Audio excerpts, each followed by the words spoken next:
How much math do you remember from last week? None. Perfect. We get to start over with a clean. I remember the clean formula of a cylinder. slate. Say what? I remember the formula of Do you? lemon. Good. Actually, I yeah, I think I did remember that. For algebra, I Yeah. want you to start, especially in the. We did the review on that one. You did the review on 4-7, yes. No, Um, 4-8. Right? We did it 4-7. I think we did the review on 4.7. Yeah. We did.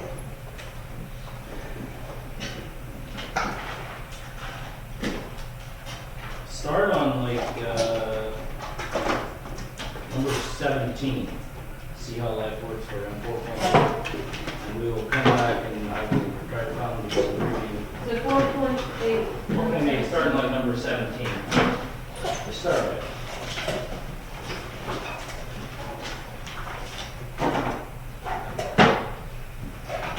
And just go back down to the new one. Start working that direction. Just try it. Yep, give it a whirl.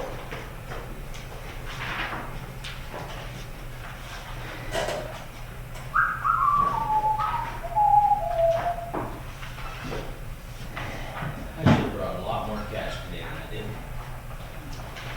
How much did you bring? Not very much. I don't have a lot of change either, which is what would be helpful for today's lesson. But let's go ahead and jump into the checking on page 47. Just warm up our brains in the right direction. Or 48, my bad. They had their kind of new thing to learn, the one to memorize. 1 gallon is 231 cubic inches. What's the difference between cubic You're inches? supposed to and square memorize inches? that? Yeah, that'll show up. That's 3 dimensions. Yeah, it has 3 dimensions, so it's not just, like this board would have how many dimensions? Roughly? It has 2? 3. It has 3, yes, but we're gonna worry about necessarily the 2 dimensions, right? We have left and right, that's 1 dimension, and we have an up and down, which is the other dimension, with 2 dimensions. The 3rd dimension is if it would stand out away from the board, but if you have a really cool board, and if you invent one, I will hope we don't make one too many. What do you mean stand? What do you mean? Is it like if it would pull away from the board, make the 3rd dimension? The 3rd dimension is, What Would would it be pull like away this? from the board? where all of a sudden it's sticking out away from the board. That's the 3rd dimension. And if you want the 4th dimension, I can't help you with that. Well, I can't. It's time. The 5th dimension, though, is harder. What Fourth is the dimension is not time. The 4th dimension is kind of time. No. Yes. What's the fifth dimension? Actually, I don't think I want to know.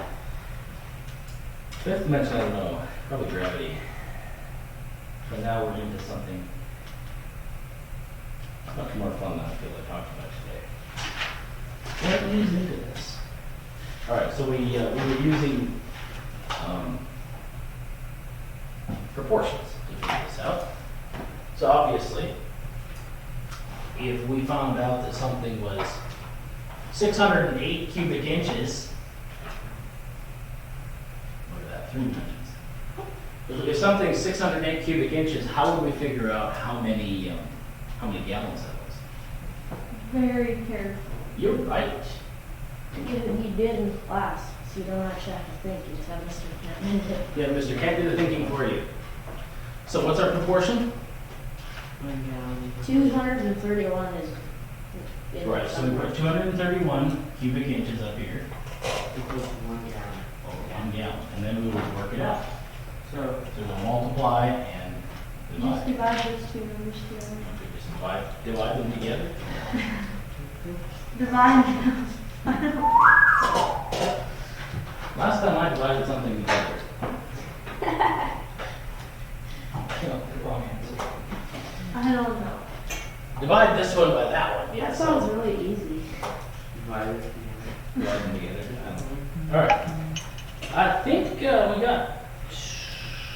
think we might have done the first one in class, but we'll run through the numbers anyway.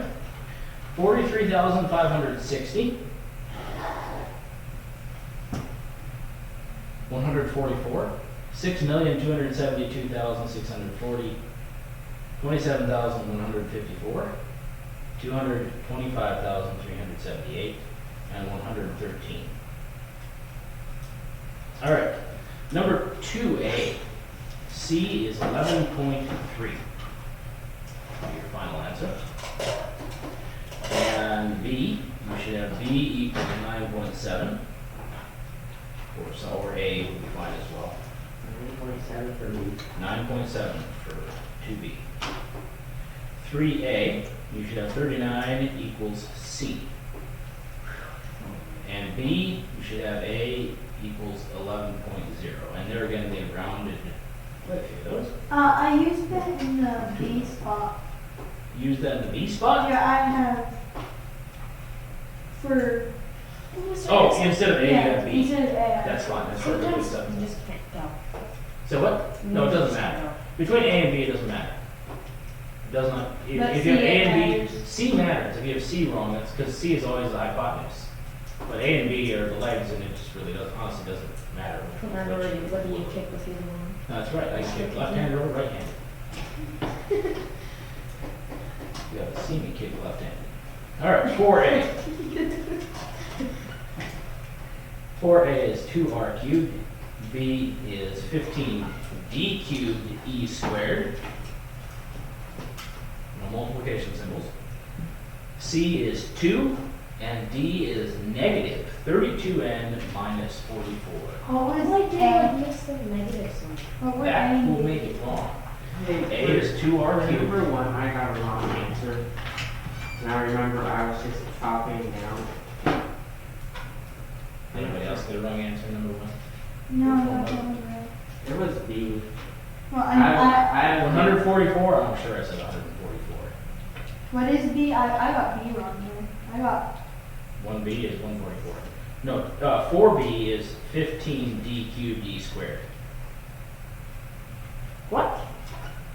4B, 15D cubed E squared. Okay. I went back to that for a week. All right.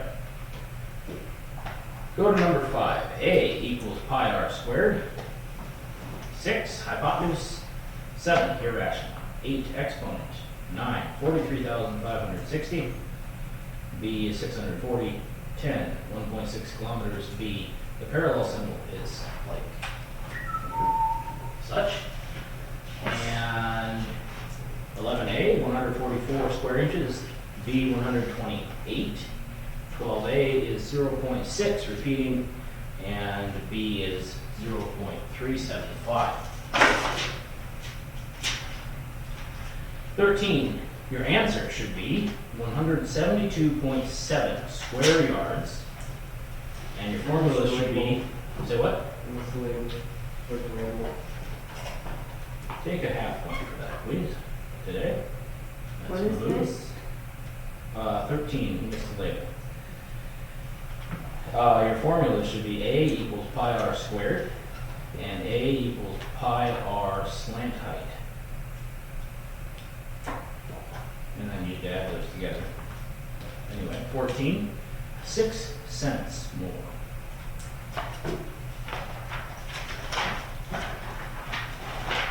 $15A, 0.025. And B, 0.096. 16 is $16. 17, 20.64. Your graphs, I think, I did not require you to get those done yesterday. Or I had it whatever. almost done except I got 4 of the percent, the degrees on it. Right. So the thing that I have been noticing about these is that people were missing titles. I was looking over some of them in the last week or whenever, Wednesday afternoon. People were missing titles on things, especially the main title on the top. So like the main title for this one would be like price quote for Burkhart job above it. Anyway, but I'll run over the numbers here quickly. So for the driveway, it was 17%, 61 degrees. For ditching, 5%, 18 degrees. Basement and footers, 24%, 86 degrees. Stormwater management, 35%, 126 degrees. Backfill and final grading, 20%, 72 degrees. a total of 101% and 363 degrees. For number 16, I don't think I was right.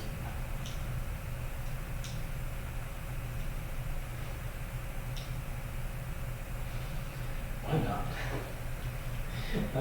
That's Well, not I really mean, what I in, It's not really what I was worried about. I was really. I know.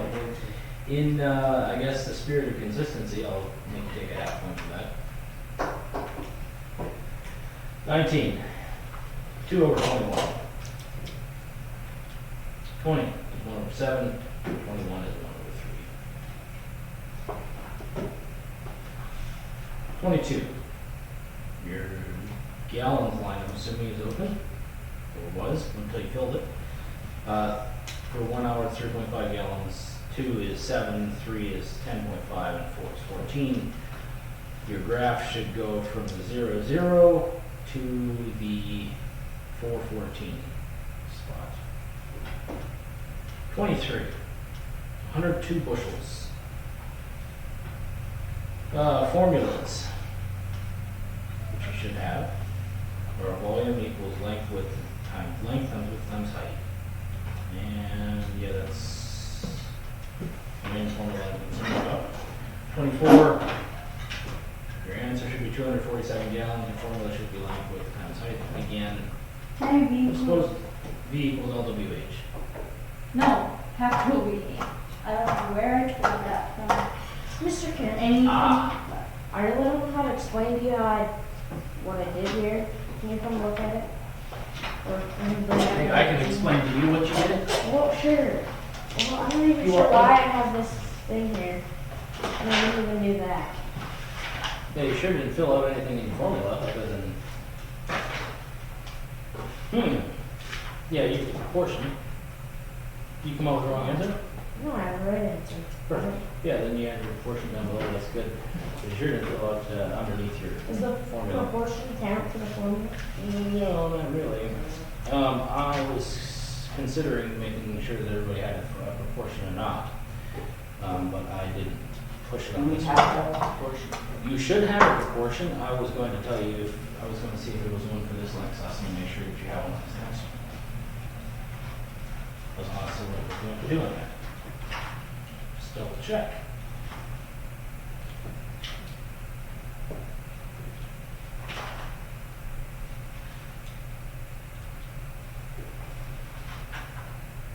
Yes, there's some proportions on 53, and I want you, or there's one proportion. Make sure that you have a proportion there. And also fill out your numbers underneath your formula. Just having V equals LWH isn't enough. Was there enough last lesson? Not really. Take a half point for that, please. You should have your numbers filled out there. Capital BH, what do you have under your capital BH, Leah? Nothing? You just have capital that? Okay. Yeah. All right. So that was it. 24, 25, 26, 27. 29, 51. 2, 3, 4, 5, 6, 7, 8, 9, 10, 4, 5, 46, 47.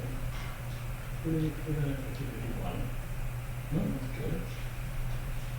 5, 56, 57.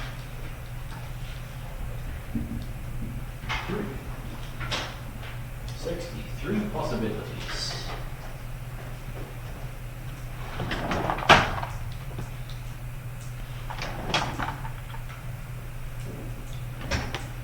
Alright, if you have one wrong, it's 98.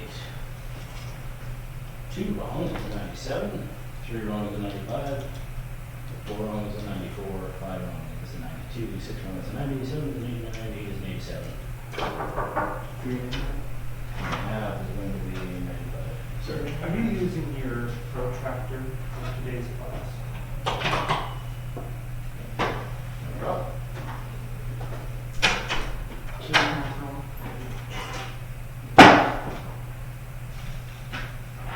I'll do 96. All right. Here we go. Counting change from calculators. So, I don't know, I guess they expect you to work with McDonald's, I have no idea. You might need to know this. I didn't even know it once. All you do is memorize where the coins are. Memorize where the quarters and the dimes and the nickels are. This should be important.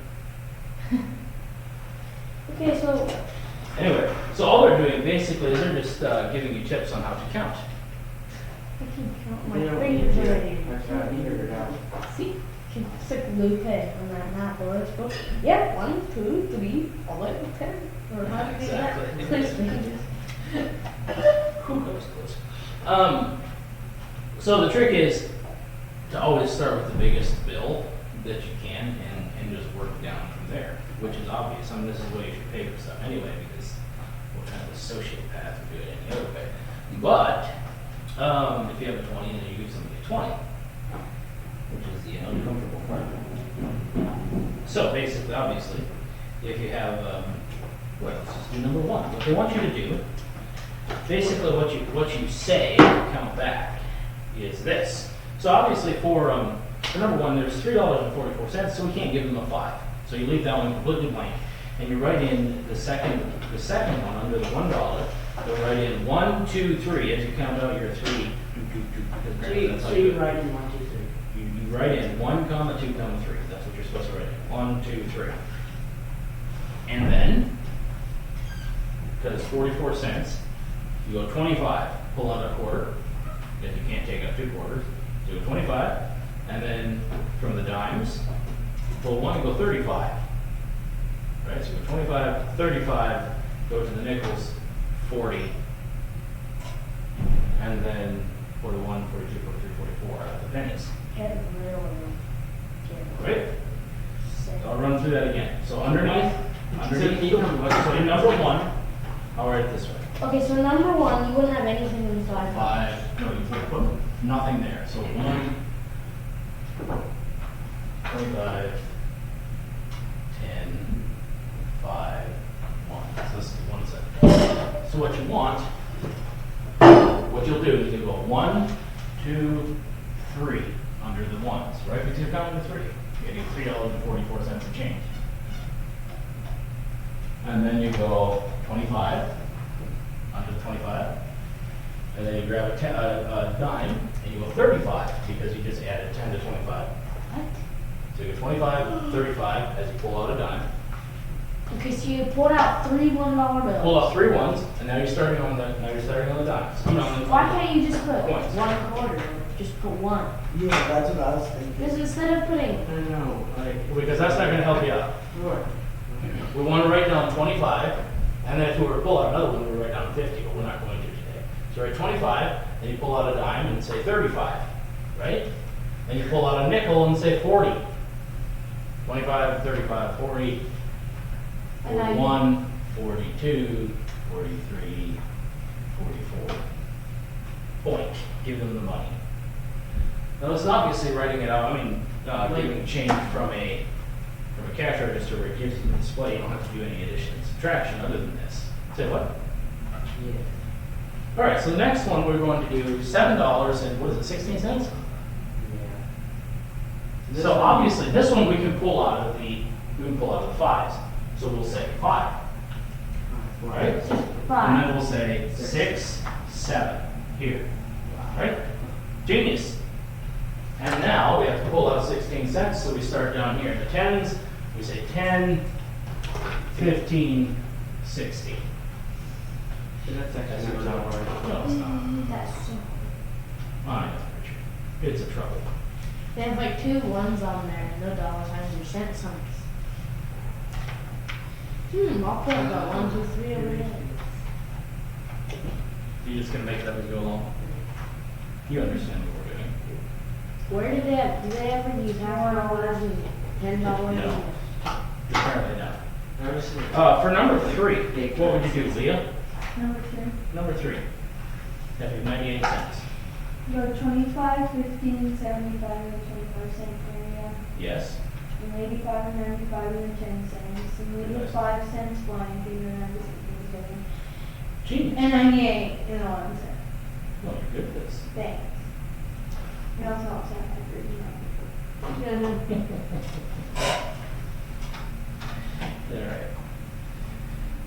Let me see what else we have here.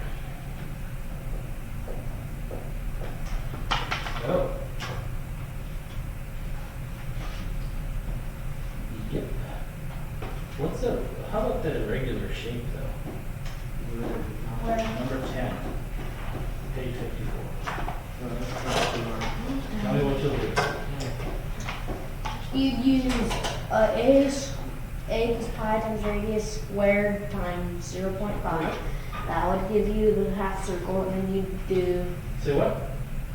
you'd use a Oh, plus pi yeah, times okay, radius yeah, here we squared times a Except half. you're supposed to use 22.77 for pi, so make sure you do that. And then you just go 13 Then times use 7. Actually, you just go 13 times 7. You get 13 times 7. That's Yeah. not a good idea. It's not.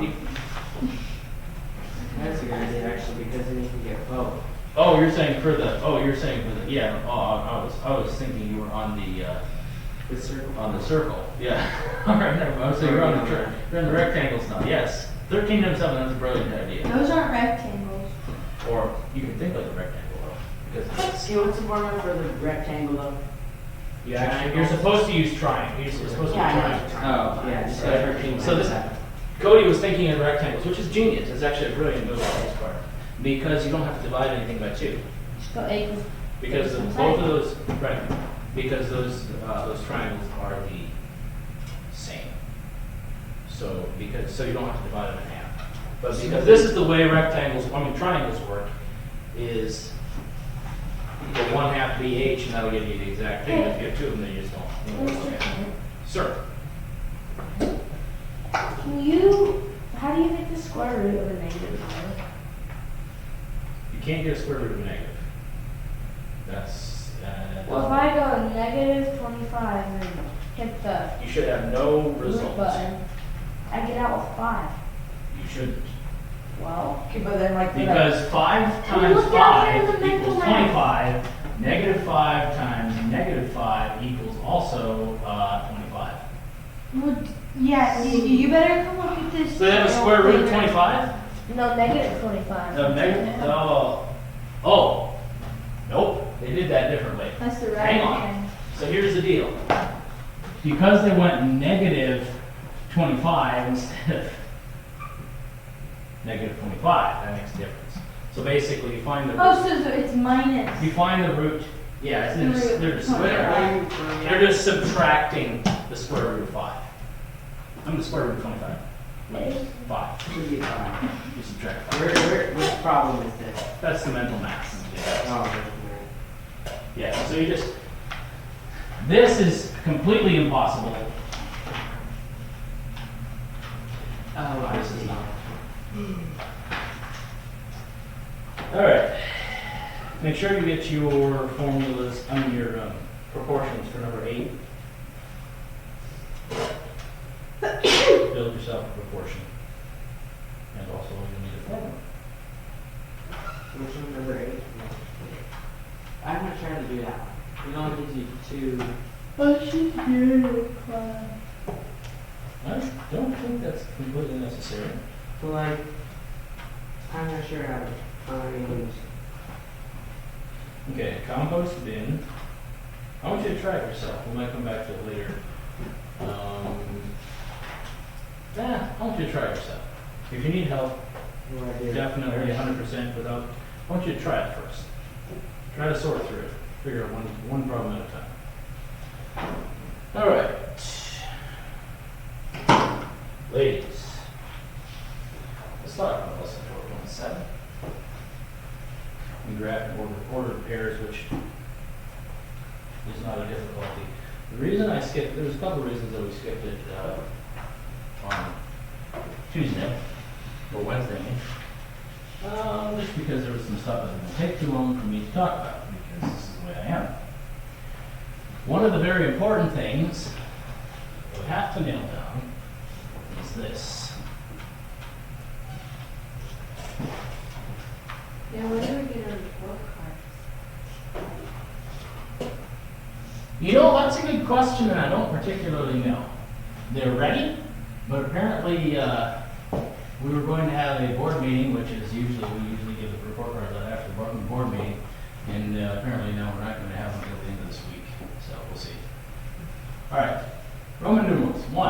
2, 3, and 4. That's- there's 1, 2. That's very necessary to know. Yeah, I know that. Good. You have to have a little line on Now, top. just because that's what you're reading. Oh, no, no, like 3 or 2. If you look on page 171, you'll see all the lines over the bottoms and tops. Us? No. Or them? Yes. The important thing here is the quadrants.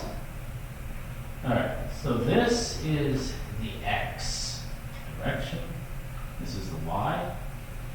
Vertical is Y, always. You always graph which one. What are the Roman numerals for? Hang on, Just to use us. hang on. I know what it's for. Reasons. So this is a very common graph that you're going to see a lot for the rest of the year, and I want to make sure we have it right.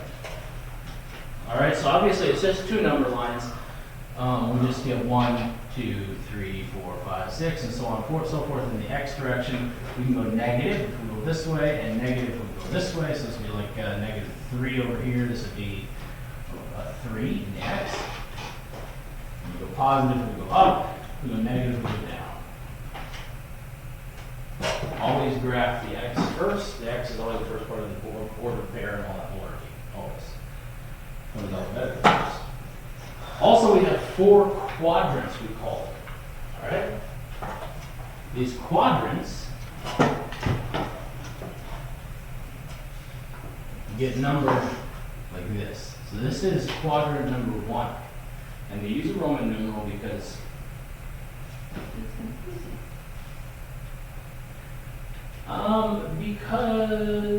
they don't They want like to use, little lines. because they don't want to use a number because it could be confused for part of the graph otherwise. So we're going to use Roman numerals because we don't want to confuse it as another part of the graph. Here's one thing I don't understand is they do go backwards to get to their, like I always think, you want to go clockwise, you don't. You go anti-clockwise or counterclockwise, however you decide to say that. So this is quadrant 1, this is quadrant 2, this is quadrant 3, and quadrant 4, predictably. For at least it's safe. Not really, but it's there. All right, so that's one of the important things. These lines are infinite. They go on and on, obviously, as far as we wish them to go. Now, we're not worried about the 3rd dimension. This center part right here is 0, 0. We also call it the origin. And that's also some terminology, some geometric terminology that means a lot to me. Like a Roman. I don't know, the numerals don't particularly mean a lot to me, but I understand why they have them the way they do. Excuse me. You will need a piece of graph paper for this, which something you should have because I told you it was on your list of your school. Yes, graph paper. It has little square lines on it. If you don't have it, When you're playing softball. this is what you use when you are drawing geometrically good things. If you don't have any, I also have some. But you can just take a page out of that and put it in your, put it with your other part too.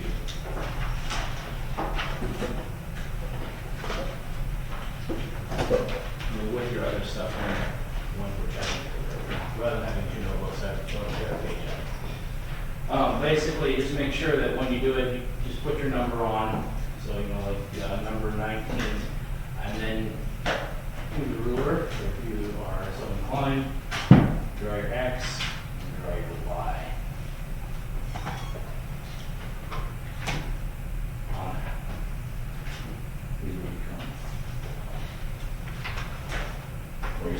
label them. Label your X and Y, not because I need them particularly if you label. Label your X here, your Y here, just for clarity. Yes. All right.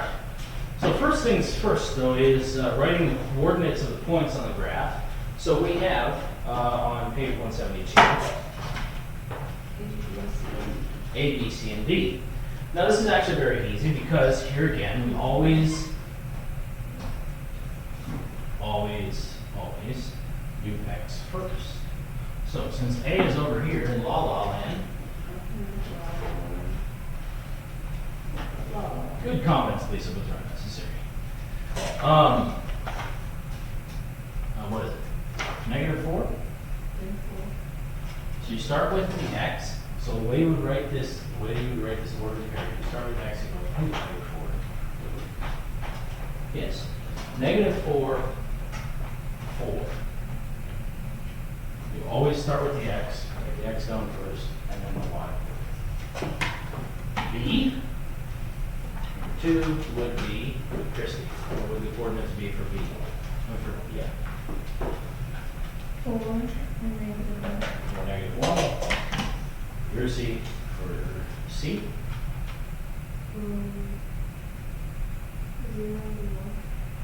0 and 1. Make sure you put parentheses around them. It's actually part of What was the first one? the first one, -4, 4. And then you have, then B would be 4, -1. C you said was what again? 0 and 1, yes, because it's on 0 on the X coordinate, on the X. And for D, negative, it would be, which one comes first? Always plot your X first, no matter what. It's on the X line, but it's on which number on X, on the X? -3, which letter on which number on the Y coordinate? Yeah, it is. 0, yes.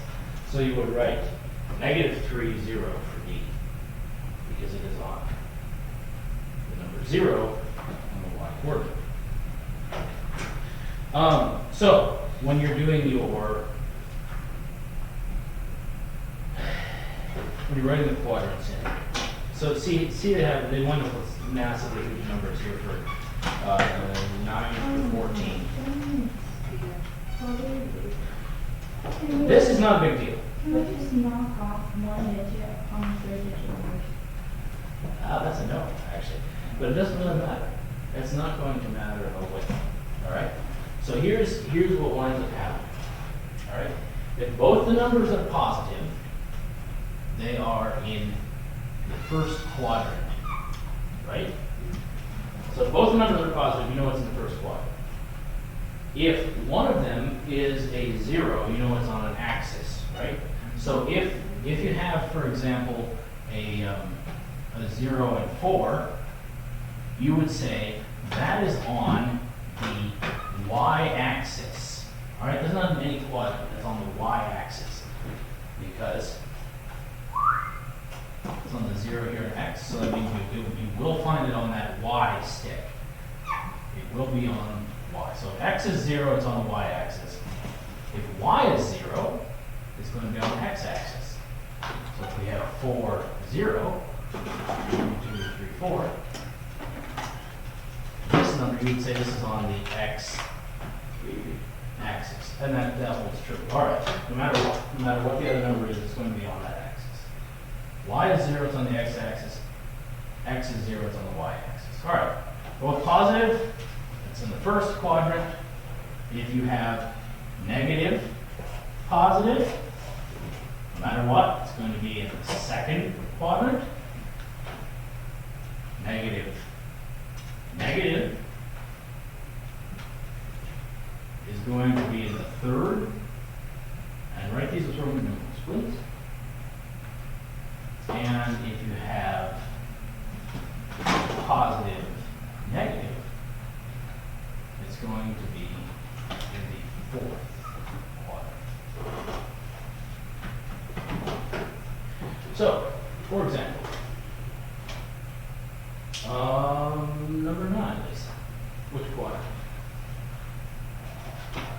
Third quadrant. Chrissy, number 10. So you just write that on. You would write 3. Third quadrant. You would write The four. quadrant 3, I think. Yes, number 3, yes, it would be quadrant number 4, so we write quadrant. You spell out quadrant and you would write 4. Christy, what about 14? These are both positive, so it means No, quadrant. not for 14. Oh, it's a 0. So x is 0, so we'll be on which axis? Oh, the y. Right. So you will write y-axis for 14.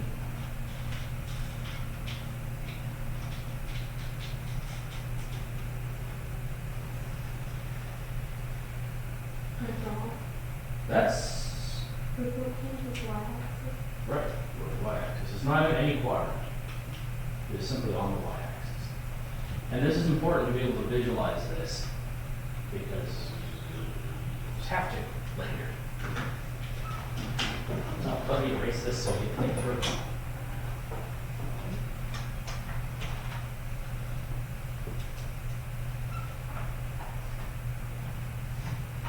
So 5 through 8 is bottom on the graph. Yes, plot them on some graph paper, make it a graph, and then draw a. Yeah, and give them a label. I would start with E. Just give them a letter.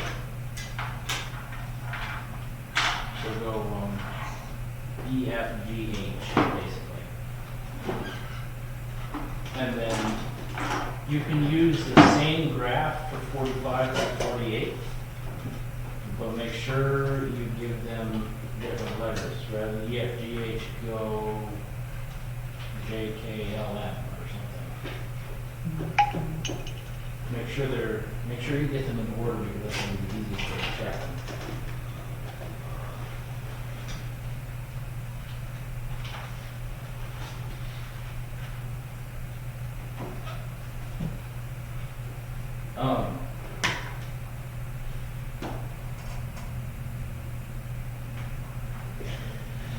So I want to talk quickly about 4.8 as well because it's kind of the same situation. I mean, it's same but different.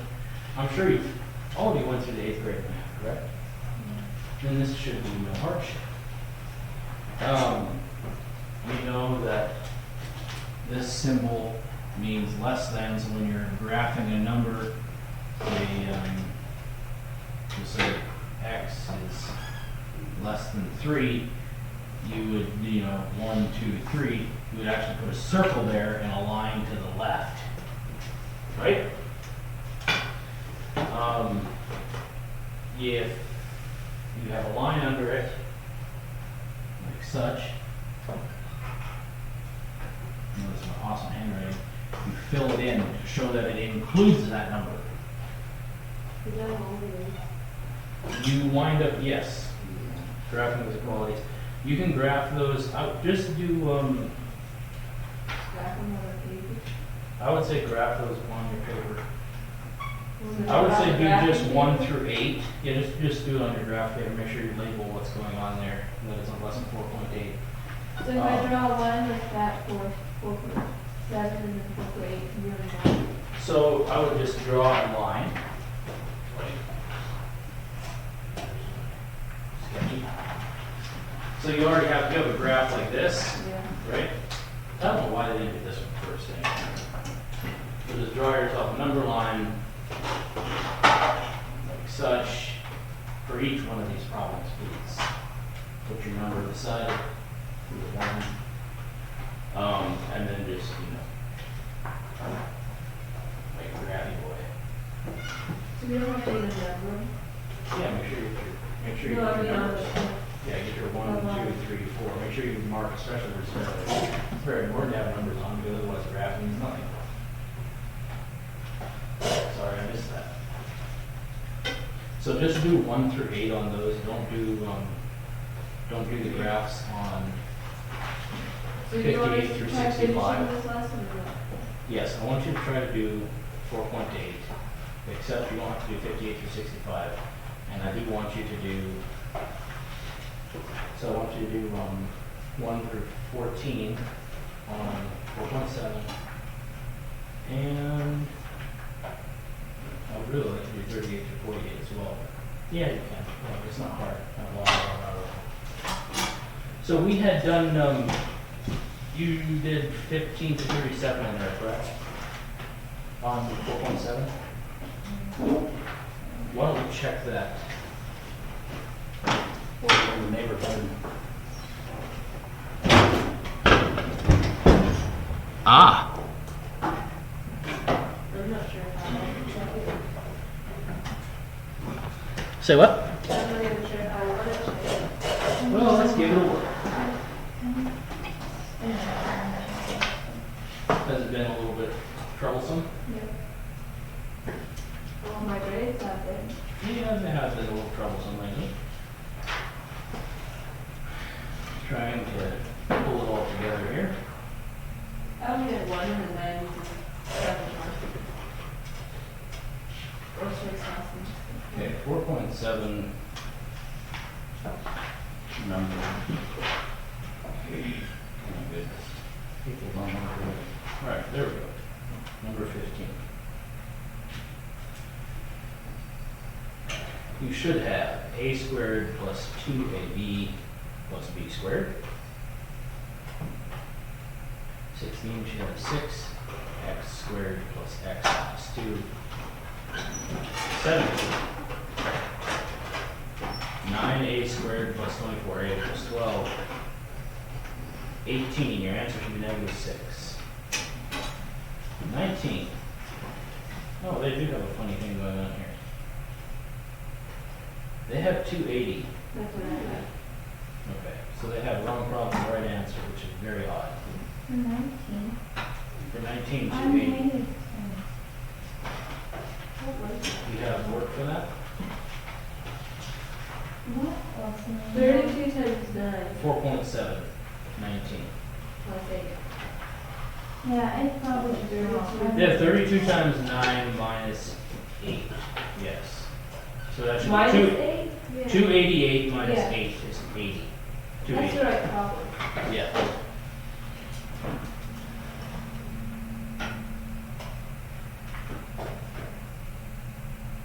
But how else are we looking for that negative 6? Son. Yeah, they really goofed that up. The one before that is negative 6 because you go 6 minus 2 minus 10. So positive 6 minus 2 is going to be 4. Minus 10 is negative 6. I had 8, I don't know what I was doing. 20 is 99. 20 is 99? 81. So that's going to be a positive 81 then. Plus 9. Positive 9 times 2. Do 9 times 2 because that's order of operation, so 18. Mm-hmm. 18 plus 81. 99.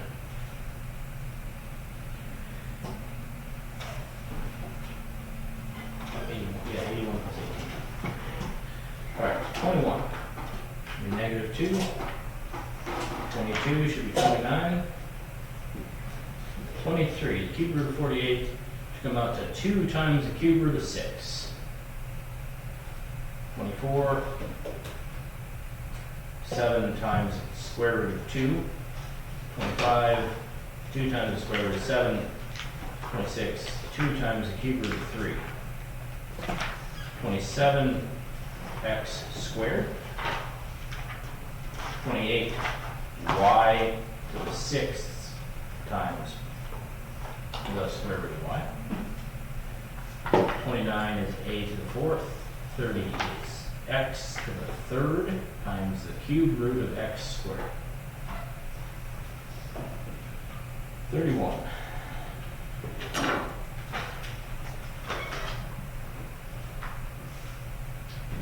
You should have 0 and negative 2, 2 and 1, negative 2 and negative 5. One piece. 32. Negative 1 and 5 over 2. 2 and -5, and 0 and 0. 0 and 0. I have 0 and 2. I have 0 and 0 over 2. Does that equal 0? 0 over 2. Yeah, that's so 0. So you have 0 and 0 over 2? I guess that would be. Yeah, that would be wrong, unfortunately. 33. The shortest side is x, the longest side is x plus 20, and the third side is x plus 15. I have longest equals L, shortest equals L minus 20, equals L minus 10. That'll work. 34. The population before 1700 is P. Population at the end of the 1700s is 2P. Population at the end of the 1800s is 4P. That's the last one. So what? I didn't know there was another one in that. Those are one piece, yes. 35. The first number is 40, the second is 50, the third is 60, and the fourth is 70. 36. Her mother is 66, and Sarita is 36. 37. Randy jogged for 75 minutes, and Andy jogged for 60.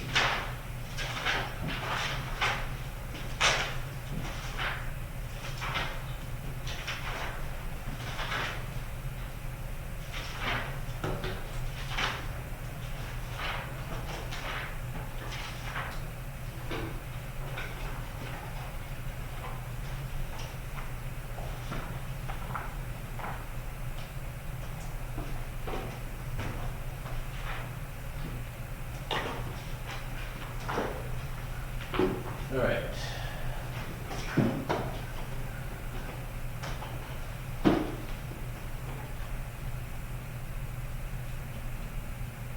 There's 32 of those, with one wrong, 97 to be a 94. 3 is made 91, 4 is made 88. 5 is 84. 6 is a 81.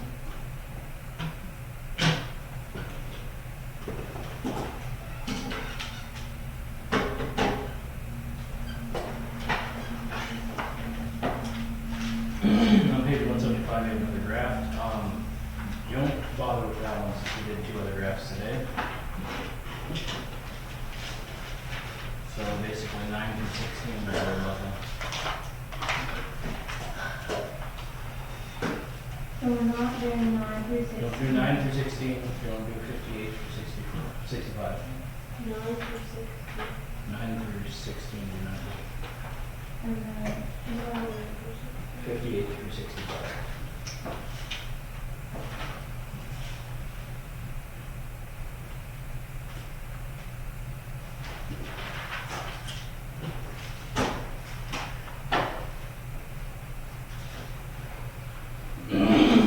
Need help? with 8 and 26B. All right. Number 8. What do you have? You don't have anything? Okay. Then come up here and let's put stuff down. I had struggles on that problem. I did something, but I have no idea what I did, and I just came out with some answers. Like, It you took got me something? so long. Yeah, I got something. I'm pretty sure I have it right, but For the first one, I Let's look it have. over. For the first one, I Yeah, have why don't you come up here? 50, and the next one I have 4. I didn't know what to name it because I actually. So they're starting with a compost bin that's 4 feet long, 4 feet wide, and is high enough to hold 40 bushels of compost. All right? So, first let's draw a picture of this compost bin, which is obviously just a rectangle. Right?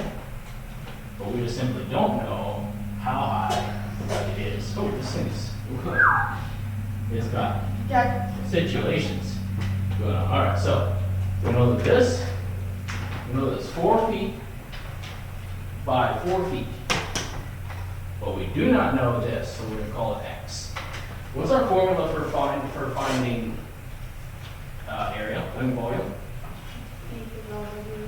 V equals LW. Start with that. All right. So we're obviously missing the H, right? We'll just call that H. And we don't quite know the volume yet, right? So those are the two things we're missing. Those are the two things we're missing. Yeah. So we need to find the volume in feet, in cubic feet, before we can finish our equation. All right, so we have 40 bushels, so we need to figure out how many cubic feet 40 bushels is. All right? So that's one of our questions. Cubic feet in 40 bushels. That's what we got. All right? And 1 cubic foot is 1 foot equals 0.8.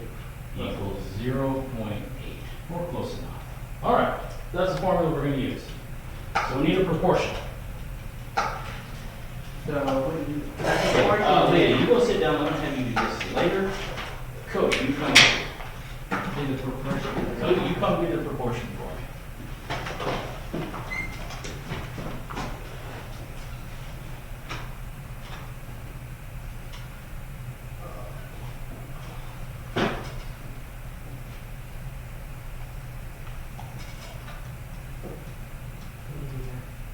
Yep. Yep, absolutely. 400 divided by 8. All right. So we're looking for how many cubic feet? 50. 50 cubic feet. So that would be A. Right, exactly. That's how many cubic feet we're looking for. It's 50 cubic feet. All right. Now, Leah, you can come back up here. And you can fill out your formula because now we know how many cubic feet we have in this tub, right? So you write your formula, you replace the V with 50 because that's the volume, right? Replace the V with 50. And now you can solve your equation for H. So divide by 16. Divide both sides by 16. That's right.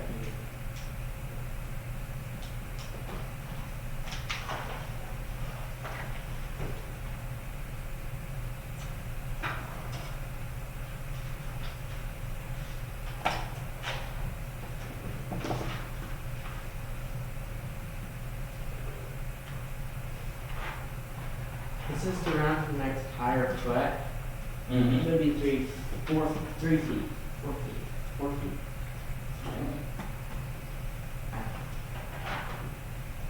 Or if it did say that, it would be. Is it Right. 3. Well, that's fine. So we'll take this, we'll round it to the next higher foot, right?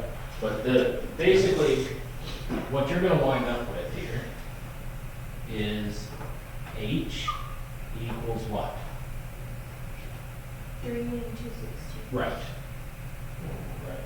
318. We can do that. But now we're going to round it up to the next highest foot, which is, what's the next highest foot, Leah? 4. Mr. Grant, that does not make sense because if you go 4 times 4 So times it's 4, you just get 4. 64. Yes. And if you go 4 times 4 times 3, you get 48. Which 48 is a lot closer. Why don't you just say 3? Well, because this is it's a lot easier to fit, 50 cubic feet into a 4 foot tall bin than into a 3 foot tall bin. You gotta mix the stuff yet, so, there's that. We gotta have a little bit of room in the compost bin. Why? Yes. And number 26. So by the way, the proportion you need is that 1 cubic foot over 0.8 bushels equals n feet over 40 bushels. If you did not come up with the board and write that down. And then your formula should be V equals LWH, and you should have fixed it like such. All right, you said 20 which? 26 feet. 26 feet. All right. 6 feet equals a squared over 5.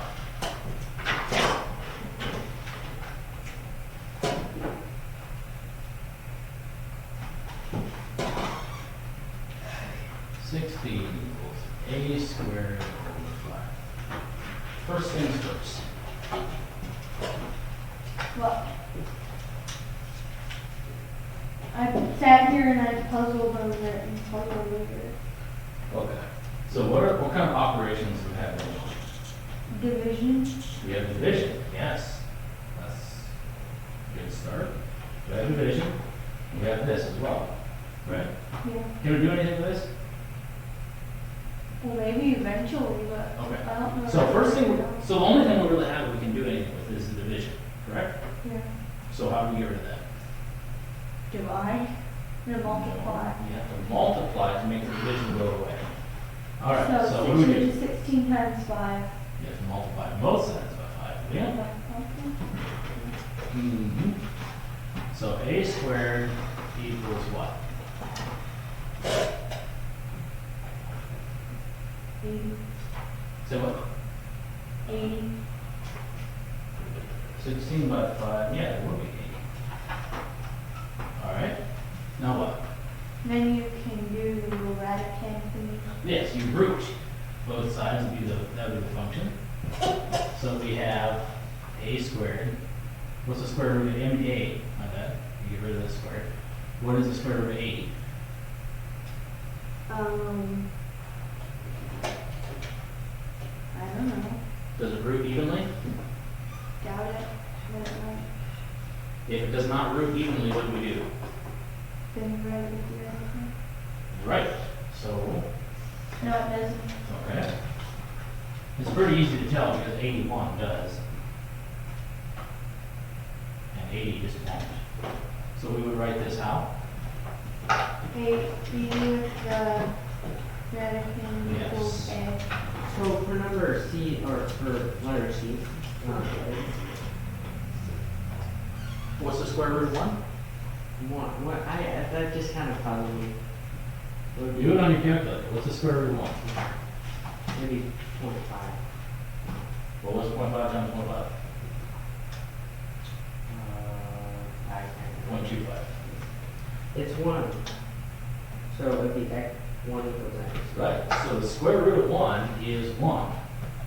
So if you have x squared equals 1, you can root both sides. You And you wind up with x equals 1. Let's see, you get 1. So just for 26C, it will just 1 equals x. Yes. Precisely.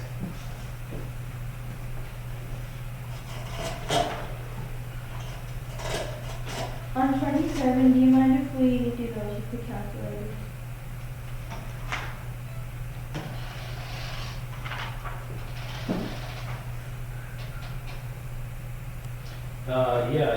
You can use calculator for those. Why did not let you? Because They're weird. 90, because B you just cannot do without a calculator unless you're a genius. Did you get that done? A should be easy enough without a calculator, but B, Where are you at here? 27B.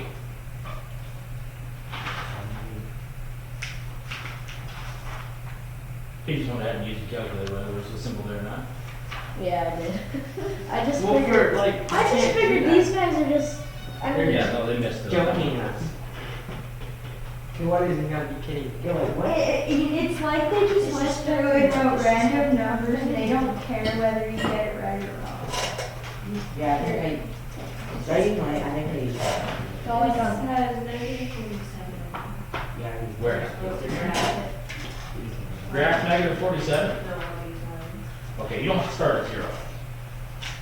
Well, can I start at 40? Yeah. If you want. Yeah, you can have negative 40 and so on and so forth. Or honestly, you can do it in tens if you want. So you can have But it's 0. 47, so that'd be 40. Yeah, no, it will, you can just get close. 10, 20, so on and so forth.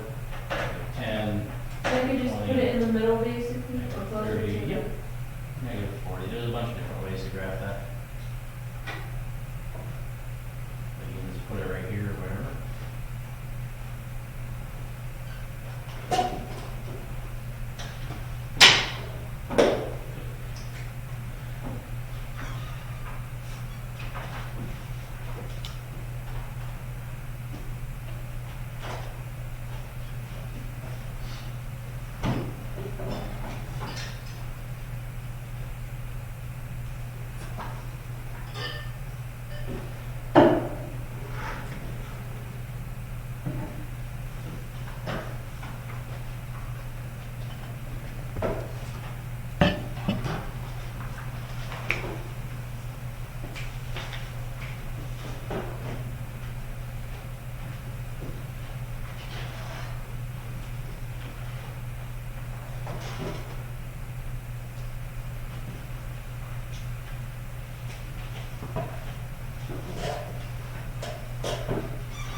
Oh my word. I was gonna make a note of this and didn't.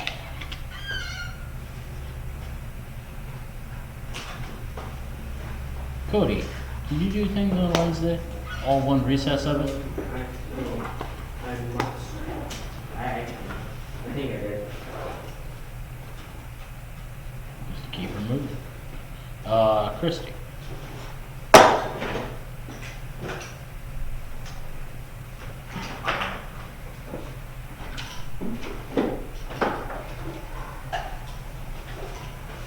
Do they not have any of these when they're all already over and out? This is an insane amount of time. I would not write down every letter. I mean, every number. Honestly, I would skip numbers. Like, I would go hoop, 0, -5, -10. Like, I would definitely not write down every number. I should have maybe mentioned that.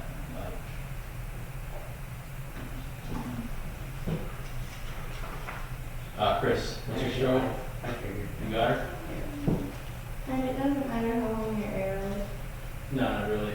As long as you get things on there, you don't have to. I mean, as long as there's enough context to know what we're talking about, that's what we're after.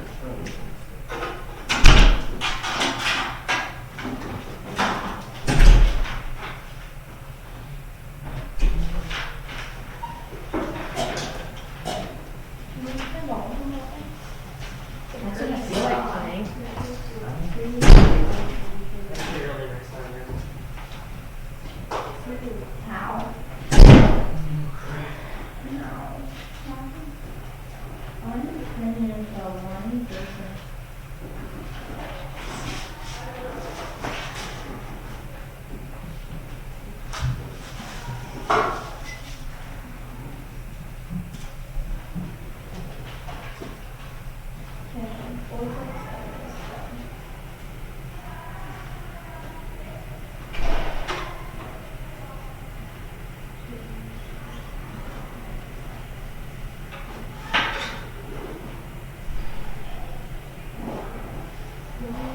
What did you guys do for Thanksgiving? We had, our grandpa came over. And we had lunches. And you had who? Lunches. That would be interesting. Did you have tamales? No, she brought some food, just some food. All of her both did some food and stuff. It was good, though. And then Scottsville. You want to try that?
I think you might need to get a few candles. Or something. Yeah, it's, dank.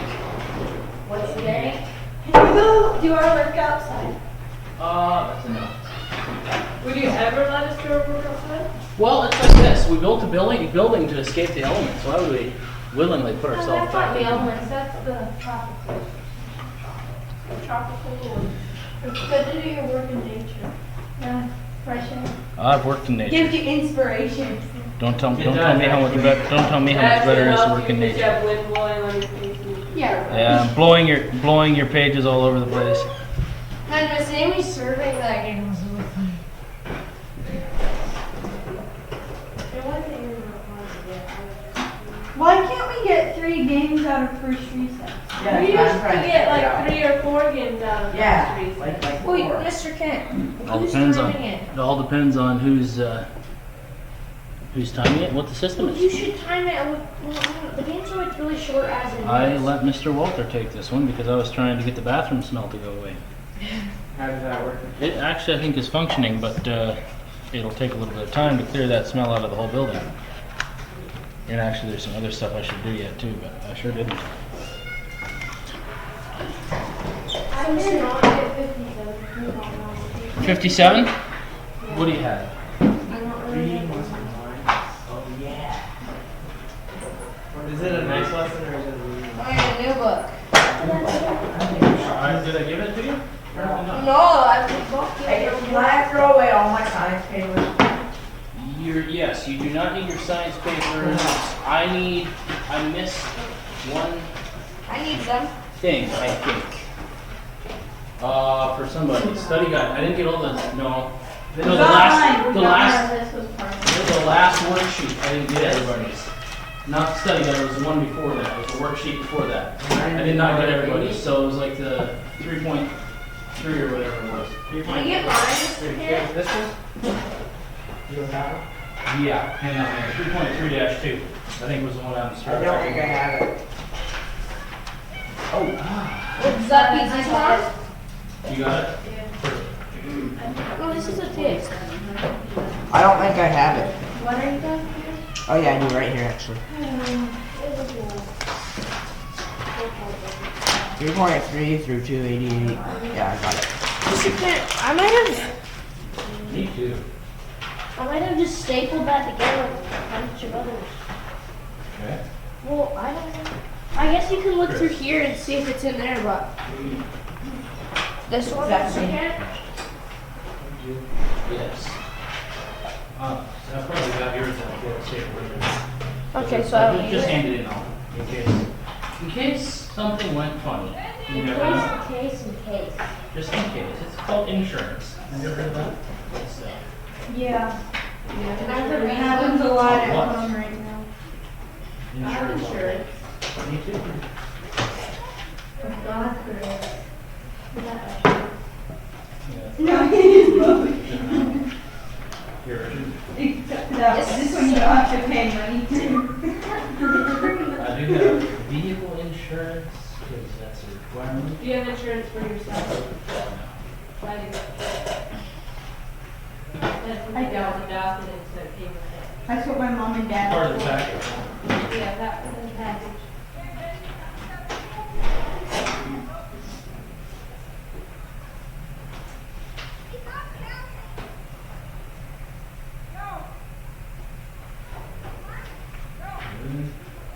Where is it? Is that- Yeah. Say what? Are you supposed to like start on our? Yeah, go ahead and do your reading. We don't have to check anything. No.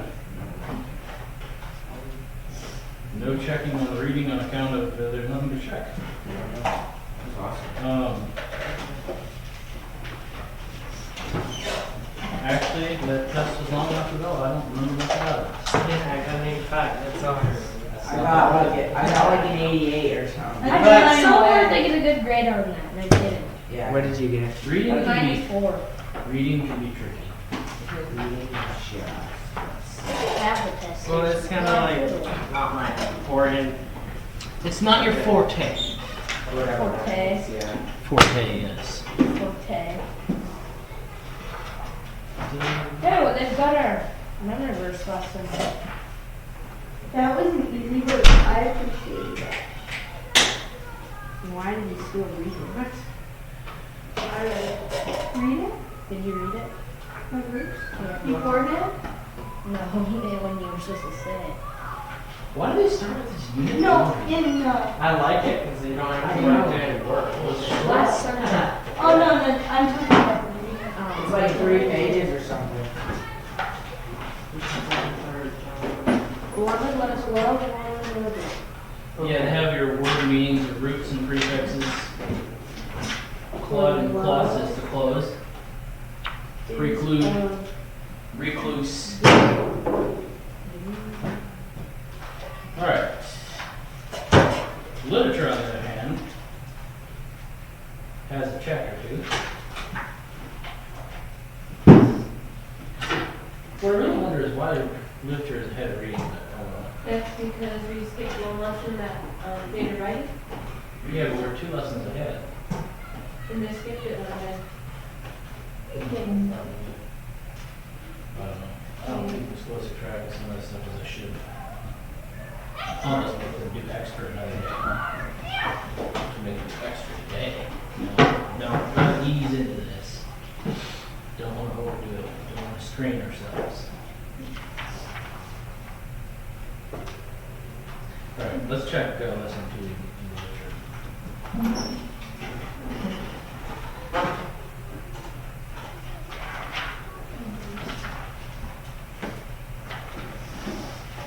I'm not sure if he actually wants to light the candle today.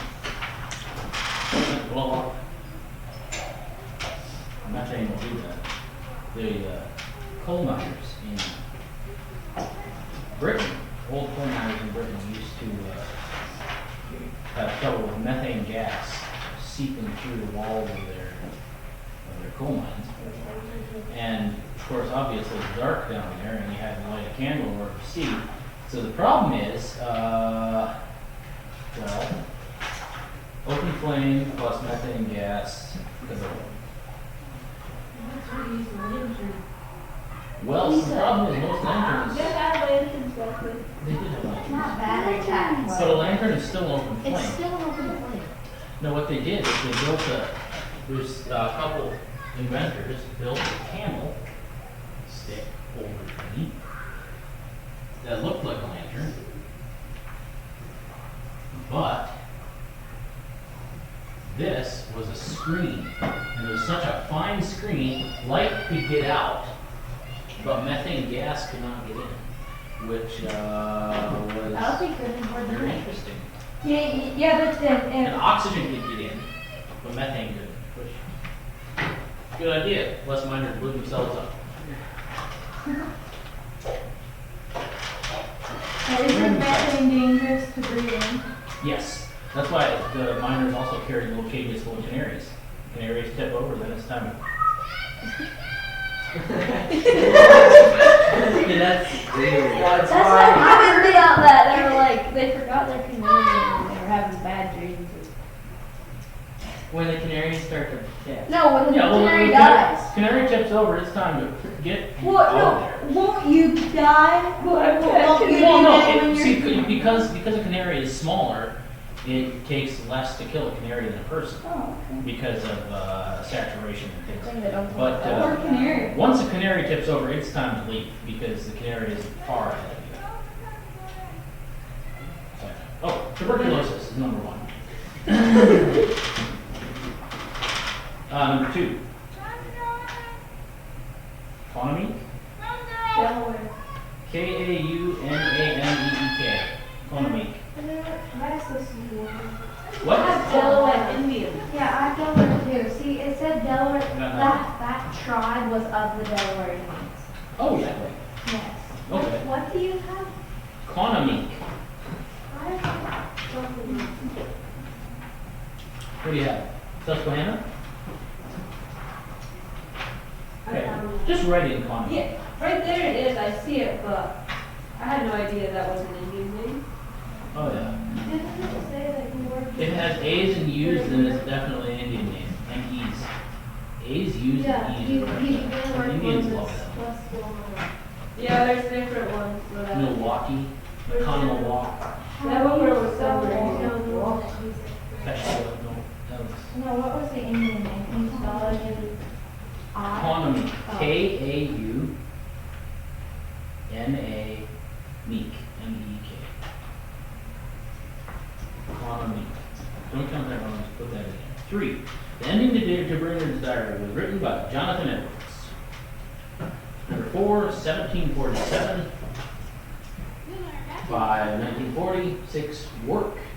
7, Germany and Hitler. 8 is Impatience. 9, they have a last journey, departure, homecoming. That was in any order. Number 10, be thou faithful unto death, and I will give thee a crown of life.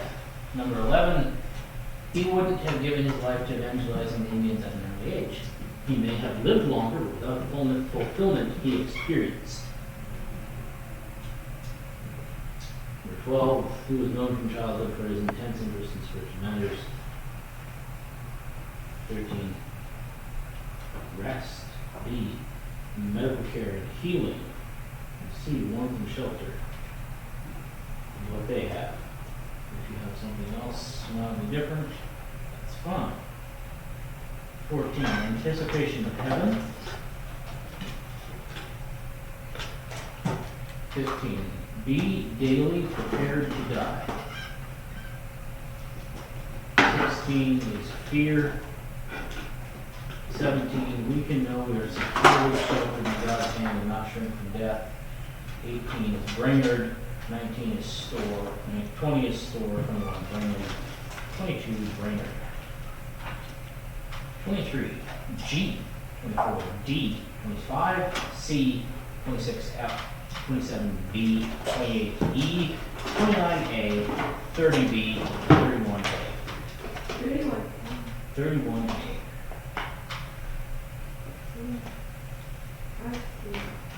See? I did too. I see.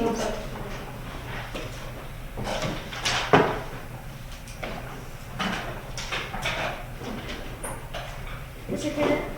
Hold on.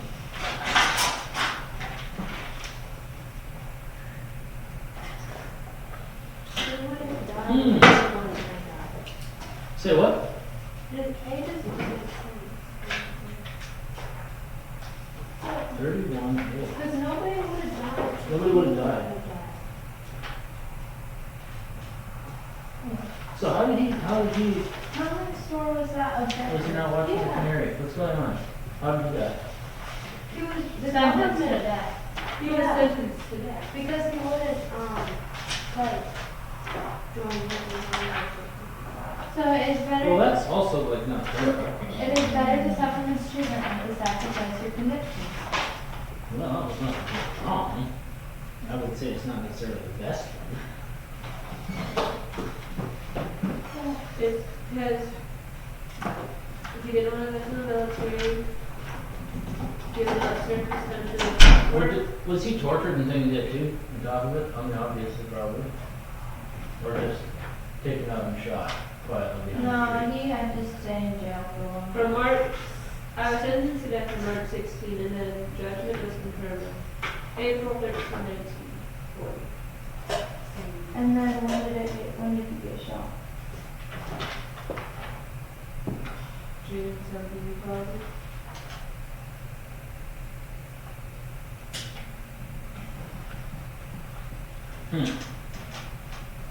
I think honestly, A sounds like a better thing all around. That's, The only reason he was in there was because of his convictions.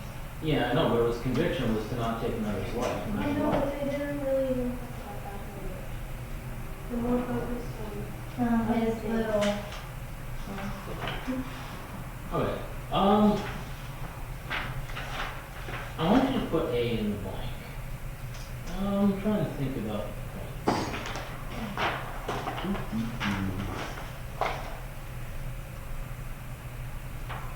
I was kind about the economy. I'm not going to be kind about this one. Just kind of wrong. 32. 24. Devotion to God and good of others. And 33 is white man. For 17, I have a great joy should radiate from us.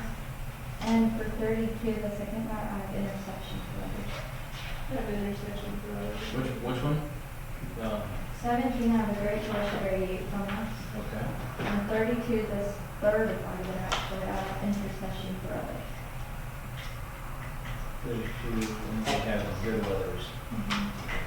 That'll work. See, it's, well, intercession for the good of others, I'm guessing, is what they were saying, but yeah. I don't have that, and I know that one's So you had the right answer and whited it out. What am I supposed to do about that? Make sure you have the good of others in there. For 17, in his letter to his mother, what does Storr say about how a Christian should feel when facing death? Read me where you got your answer. They should be paid 400 each.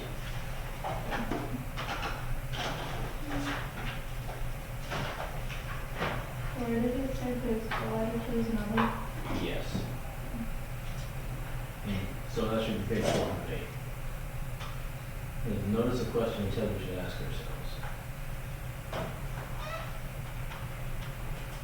So right there. It is precisely in case of death that we are filled with a great joy that radiates toward us all the more brightly. It radiates toward us. And then the next line is we can know where our security shelter is that thing. No. That radiates toward us all the more brightly amidst earthly adversities. But if we let go of this faith, then indeed it becomes dark around us. Therefore, above everything, I wish all of you and myself and every faltering faith in the resurrection of the Lord. That's the end. What's the real answer? It says we can know we are securely sheltered in God's hand and not shrink from death.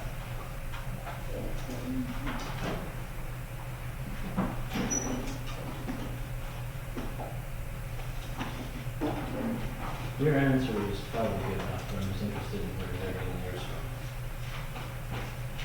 Right there. From a purely mundane point of view, being sentenced to death is indeed the worst thing that can happen to us on this earth. But from the point of view of faith, we say, what harm can come to us from men? With that, we know that we are securely sheltered in the hand of the Almighty.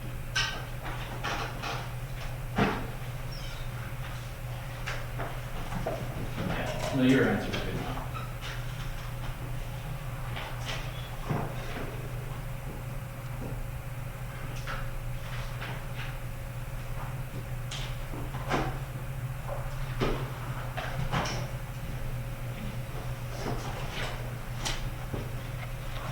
Can you read this penmanship so I can turn it Is that today's penmanship? on? No, it's yesterday's. Yes, it's quite a while ago. Anabaptist capitalized and industrial. Revolution. Yeah, I didn't mind that too. And, industrial revolution, okay.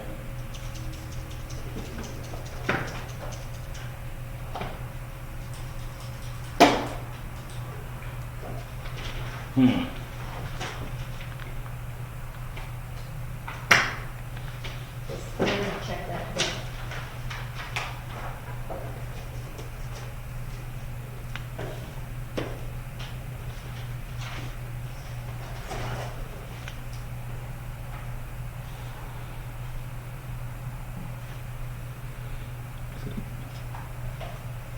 I feel like the word peasant just always reminds me of Reason. no, my cousin and I were, well, he was flying me around in an airplane. And I looked down at the freeway and he's like, "Where's your planes, peasant?" Anyway, it was funny. I always thought it was pheasant before, and I have no clue what. Like, it doesn't even have an H. You're right. Now that you mention it, I hadn't noticed that before. Yeah, I had actually, but Have a great. Can you check mine too? So like, Yeah, I do like. you want yep, I do want to see it. Are you gonna give us a real? Oh. Oh, yeah. Call it there. Just go 2, 3. Medium line Yes, I'll give it to you. Industrial revolution, Yes, that's 2 words. yes. So they're just cheating us. It's 21 words. 21 words, I know, the trouble. Discouraging. We're gonna call Industrial Revolution 1 word, because it's one event.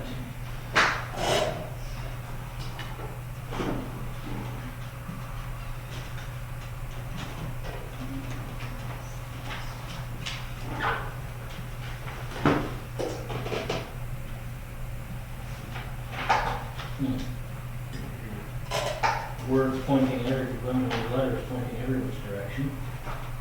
Would that be mean? What'd you say? Words, letters are pointing every which direction. Some of them point back, some of them point forward, some of them point straight and Does down. that matter?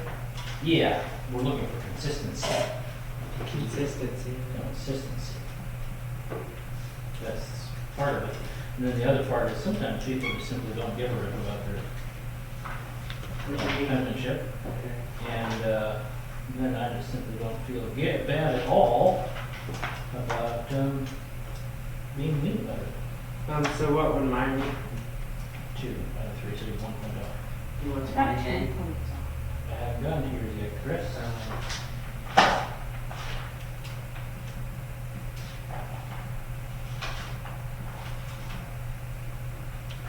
One point off for you as you walk the wheel.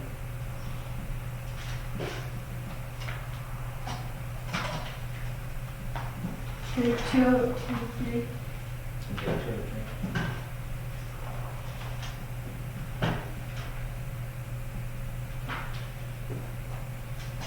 Mr. Kent, Yes, sir. what's the difference between a depression and a recession? Just one is bigger. Yeah. There are some events that happen in a depression that do not happen in a recession. Like what? Often, rather than the market slowly tapering off, or the stock market slowly tapering off, the ones that crashing hard, that tends to be a sign of a depression.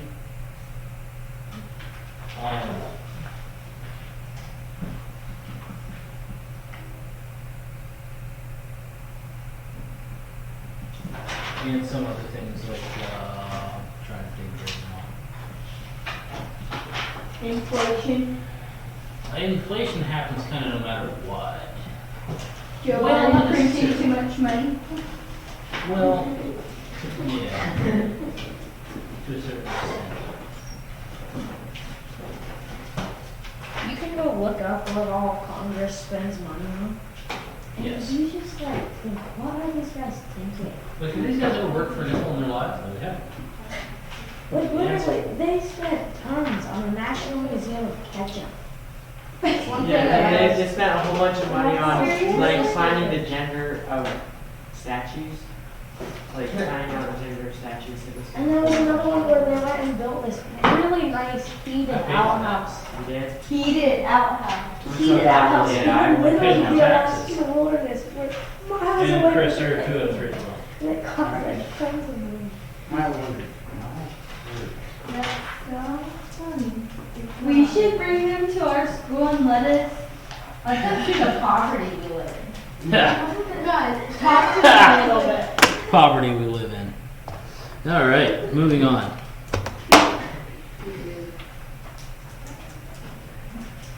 Mr. Kent. Scott. Poverty. What about your poverty? Are you Uh, poverty, Mr. No, I'm not. I'm the richest man. You are? Absolutely. What do you mean? Without doubt. Like, you won't be the richest man. Would not trade what I have. Anybody else has. You're not the richest man. He got 3 They weren't good cheese, but I had 3 weeks. What about 2 grand a piece? Now, what I'm saying is, wealth is all a matter of perspective. And while I am not extremely wealthy in regards to certain people, I am very content You're probably, and that means that I'm wealthiest man. so you're probably wealthier. So like even us, like we're probably at least higher than 3/4 of the world. You, my good friend, and your parents are in the top 1%, same as me. If you make if your parents make over $35,000 a year, you are in the top 1% of the world. Oh wow. Yeah, so, I don't know. You are in the top 1%. Everybody in this room right here is in the top 1%. I don't even I'm know not how even- much my dad I- makes. If He you makes get- over 35,000 a year. How do you know if he does? He makes over 35,000 Oh, yeah, you just have to see your house. Yeah. No, we have. a year. $35,000 a year? I know 35,000. I've lived $35,000 a year. Is it pretty posh? Yeah. We're actually, But at $35,000 a year, you can pay your rent, and you can eat food, and you can have clothes, and you can drive a car, and put money away. And that puts you in the top 1%. if you're like my dad and someone else takes your truck just because you drove in the wrong field on accident, you have to go buy a new one this summer because of that. You still in the top 1%. Yeah, he did. He went and got a new truck. New truck. Well, that shows that he is in the top 1%. All Let's go I'm back. saying is it takes very, So, so, new truck, like, what do you mean? My dad is still paying off his truck. Poor dad. poor dad, no problem. I don't Yeah. feel sorry for him. Then back, jacking up the trailer real quick. Economics as far as, like you do not understand, I don't think, the top 1% of $35,000. I know Do he you gets over understand? 35. What can you I know just- everybody in this room I know. can go straight to I don't make over McDonald's 35. and make $35,000 a year. $40,000 a year is actually very simple math. It's only $3,000 a month. So $3,000 a month, you divide that by 4 weeks in a month, and that's going to be like $750 a week. So if you make over $750 a week, you're in the top 1%. Not even close. I mean, That's big what I school. know. Neither It's do not I. hard to I do. don't either. All I'm saying is you guys can go to McDonald's and make that. Does your teaching As a high job? school, as a high school student, you can go. We should go You work can there go for a work at day. McDonald's and make. I don't $750. want to we- look at McDonald's. For a week. All right, But, that's what I'm saying. Does school teaching qualify? I'm in the top 1%. Okay. You make 35,000 a year for teaching school. It's hard. Yes, I do.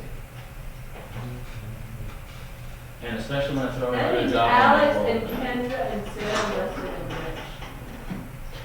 Rich. No. Not everybody. They actually, which one was it? One of them had to pay for all the furniture in their house. Because their husband was very poor. I'm- Was it Kendra? I think it It was seems like Kendra. I've stayed up before I get married, so. Except for things like John, that. he makes quite a bit of money. All right, we're going to move on from comparing ourselves among ourselves. Because everybody talks about that. And we're going to firstly check lesson 11. Starting on page 33, nouns, pronouns, or adjectives. I didn't really. You didn't understand what's going on? It's not really crystal clear, but it's. Okay, we'll try to figure it out. Basically, if a pronoun is used, if a pronoun or a noun is used to describe something else, like for example, if I talk about Cody's shotgun, now Cody is generally speaking going to be a noun, right? Yeah. But if I use it to describe your shotgun, now it's an adjective. So it's Cody's shotgun, you know whose shotgun it is, therefore Cody is an adjective in that situation. All right. So we're going to start here on number 1 on page 33 is a pronoun. Number 2 is an adjective. 3 adjective, 4 pronoun, 5 pronoun, 6 adjective. 7. Well, we'll just go around and just hear selections. So Leah, what do you have for number 7? The church in the valley is hidden. Okay. What do you have for number 8, Cody? The church book is on the shelf.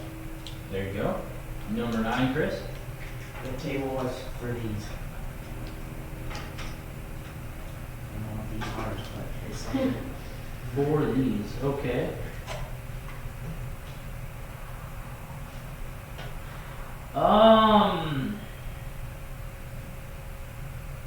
Ish, it kind of works. I have. The thing is, it feels like there should be an understood noun going on there, They understood now like something behind it, but like. yeah, it feels like there should be something. Well, yeah, I wasn't sure if I should put it there or not, so I did. See, the thing is, you could have put down in the front of it, such as like, these are not my shoes. You could put it in the front of the sentence. Richard, what do you have for number 10? I have these problems are annoying. Okay. Yeah, so it's describing the problem, these problems. Right? They have these eggs are rotten. If these is describing something, that's what you should have. That was number 9 now, okay. Let me think. For these.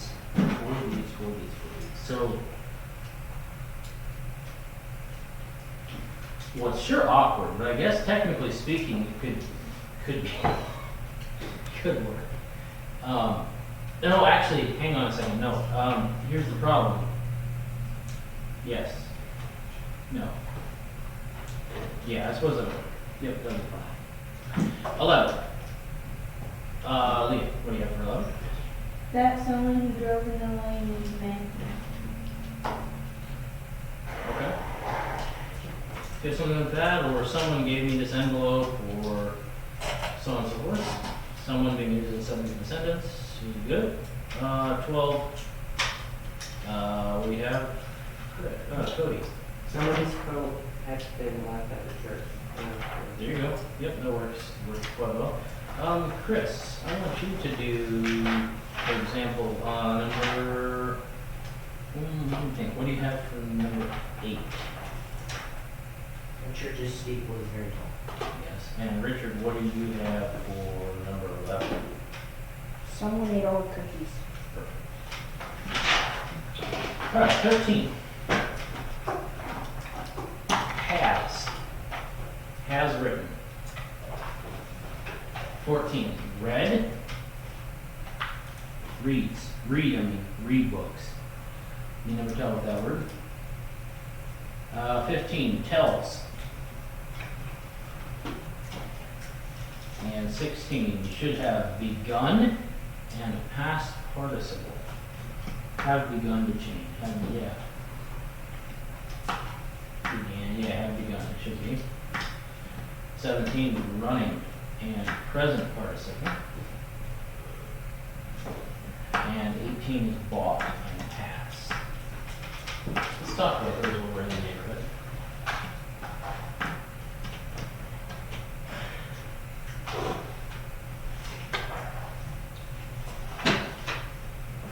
How can you tell? So we have present and past participle, correct? So let's think right, this word right here. The word right, which is, this is going to be your present tense. Let's do present participle, right? Yes, and past participle and past.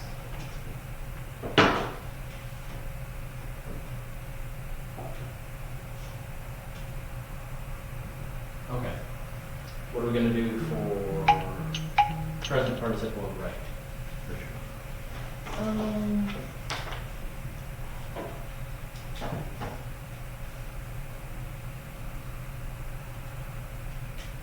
What do you do for a participle? I am writing. Am writing? Sure, am writing. Or is writing. I don't know. Well, let's look. So we find these on lesson. Let's say 8. Yes.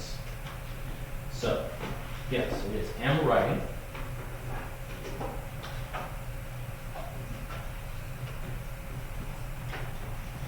And past tense of right, Chris? Past tense, Right. was writing. Past, wrote. Okay. And past participle, Cody?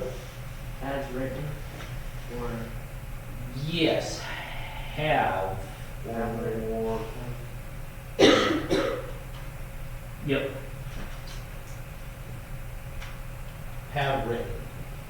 So this is not this doesn't necessarily follow the rules. We call this an irregular verb. Something like lift would be regular. Lift. Leave. Present participle. Lifting. Right. Past tense, Richard? Lifted. Lifted. This is a regular verb. And Chris? Past participle? Uplift. Have lifted. As a helping verb. Okay. So those are the principal parts. And now we'll keep going for a second until we run into something else. 19 is past, 20 is present, 21 is future. 22. Now we have our perfects. 22, they have past perfect, present perfect for 23, 24 is future perfect, 25 present perfect, 26 past perfect, 27 is future perfect. All right, so the perfects, there's present, past, and future perfect.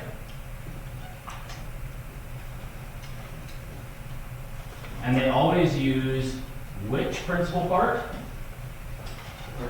Past. They always use the past participle. Tense, all right, or yeah, so they always use the past participle, and then the helping verbs are very predictable as well. They are, Will, have, for present it is will, Has have. have, has and have, Yes. all right. And for past, had, had, and for future, Will have. will have. All right, they are very, very predictable. Perfect. 28 is C. 29 corrected by putting the single before the question mark. That single quotation mark needs to be before the question mark because the quote, rather to suffer Yeah. affliction with the people of God, is not a question. Therefore, it does not need to be where it is. 30 is correct. 32, peasant. 33, voyage. 34, Anabaptist. 35, empire. 36, Reformation. 37, contraband. 38, segregate. 39, Puritans. 40, ghetto. 41, Catholic. 42, medieval. 43, artifact. 44, Protestant. 45, discrimination. 46, colony. 47, tariff. 48, indentured. 49, depression. 50, industrial revolution. 51, prohibition. And by the way, 19 to 21, I forgot to say, I forgot about the underlying verbs as we went past it. 19 should be blue, 20 should be C and stays, both present, and 21 is will expire.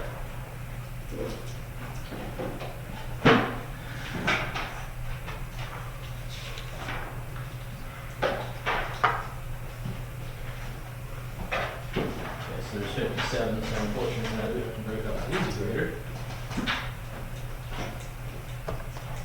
57 points. Yes. All right. 1 wrong is 98, 2 is 96, 3 is 95, 4 is 93, 5 is 91, 6 is an 89, 7 is an 88, 8 is an 86.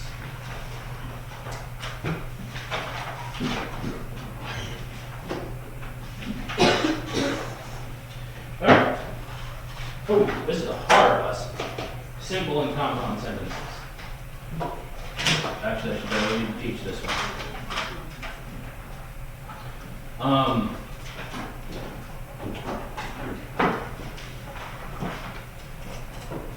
Yeah, so basically a simple sentence is one independent clause, a compound sentence is two independent clauses, They have to be independent. They have to be completely able to be work separate. That's how it's compound. If one's dependent, then it is not a, it is not a compound, which can be complicated. Basically, they're talking about the subject-verb patterns. So like for number one, what you want to do is you want to underline the subjects once and the verbs twice. So the subject in number one, Chris, what's the subject in number one? Melissa, Rebecca, and Yes, all three of them. And the verb? Have been. Isn't that two verbs? Can you say? Is There's that one verb. There's one verb so because the subject verb pattern goes subject, subject, subject, verb. precisely. So the way you would write that is oopsie, my bad. SSV. That would be the subject verb pattern of number one. Number two, Cody, what is our subject? we're just writing the subject verb pattern. No, you're also supposed to underline the subjects once and the verbs twice. It's an understood you. It is an understood you. That's correct. So you write you in parentheses and underline it once. What's the verb? Set. Anything else? Yes. I will,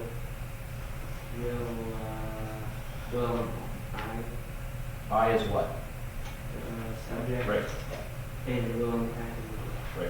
So the way you set this one up is you go SV and then a semicolon, which basically that stands for the fact that now we're going to introduce another independent clause, and then you go SV. Right?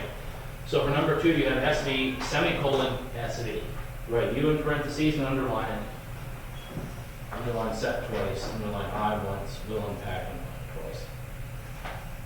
Now, that's because there's a semicolon there.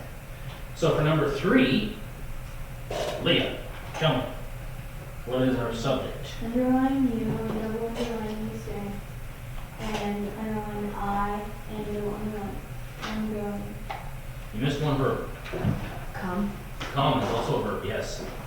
So you would go subject, subject, verb, verb, and then the semicolon. Hang on.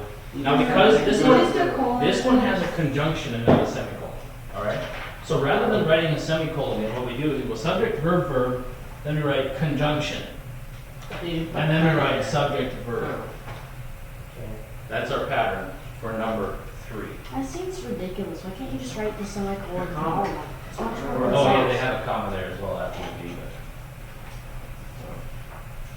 but whatever. This is simply an exercise in being able to visualize how these sentences work, which, like I said, should not be a difficulty for you. I'm assuming you've been doing compound sentences for a decent amount of time. So then number 8 through 12 is simply identifying whether they're compound or simple sentences. So number 1, who did that one? Yeah, Chris did it. Is that a compound or a simple sentence? That would be simple. It is a simple, right, because it only has one subject-verb pattern. Number 2, Cody, is that compound or simple? Compound. It's compound. It has 2 subject-verb patterns. Leah, number 3, simple or compound sentence? It's compound. It has 2 subject-verbs patterns. In 8 through 12, you're supposed to basically do the underlining the verbs again. Underline verbs twice, subjects once. Do not forget to circle any coordinating conjunctions or semicolons. So if you have a conjunction or semicolon, circle it. It's very important in this. There works 1 point apiece. I need help on the correct. Like, what do they want for that? All right, now a direct address. Where do we find that? In this. I'm sure. Do. Anybody else have any input on 13? It's To who noun you that are the telling same to do is- something. Leah, what did you say? The noun that the same is directed at. Yes. The noun that the statement is directed at, what they have more specifically is the name of a person to whom the sentence is spoken. But I like yours almost better than theirs. What did she have? Yeah, the noun, no, what did you say? The noun that the statement is directed at. The noun that the statement is directed at. That way you can talk to a dog. Doesn't have to be a name of a person. Here's a good You one. talk to your dog? I do talk to my dog. I tell him he's an idiot sometimes. Dog, calm down. Connor, you idiot, get away from me. Charge to the Names, van, or you can no. jump Dogs, over names. some vehicles. Vehicles, yes, but not dogs. No, You maybe talk to, CJ. you Say. talk to your vehicle? Good girl, Karen. I talk to my vehicle. Come on, Julie, you can make it. As we tried very hard in second gear and all the RPMs to make it up the hill. It's fine. It probably won't blow up. Yeah. It definitely will. Definitely. 100%. Hey, it's probably not gonna land on you. They, Huh? they probably not gonna land on you. No, I'll put the kids in the back. I know that. The three types of verbals. What Are they gerund, participle, if Gerund, participle, and infinitive. What is a gerund, Richard? It's a verb form used as a subject and ends in ing. Use as a noun, not a subject. As a noun, it can be used in more places than just as a subject. But yes, a gerund, used as a noun, ends in ing. Participle, Leah. What is that? What is a participle? A verb we use as an adjective. A verb used as an adjective, yes. And an infinitive, Chris. preceded by the word to. Preceded by the word to, yes. All right, I want to fight you guys about the tenses here on 16 through 24. Just to make sure we have these nailed down. And then I will let you go on and do other things. So 16. Cody, what is 16? Future. Future, precisely. It's going to happen in the future. 17. Leo. Past. Happened at an indefinite time in the past. Here's the giveaway. Past perfect. Have or has. It uses have or has. Perfect. Present perfect it is.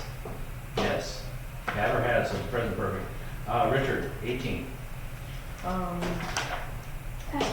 Past Right. perfect. The thing about the past perfect is it happened before something else in the past.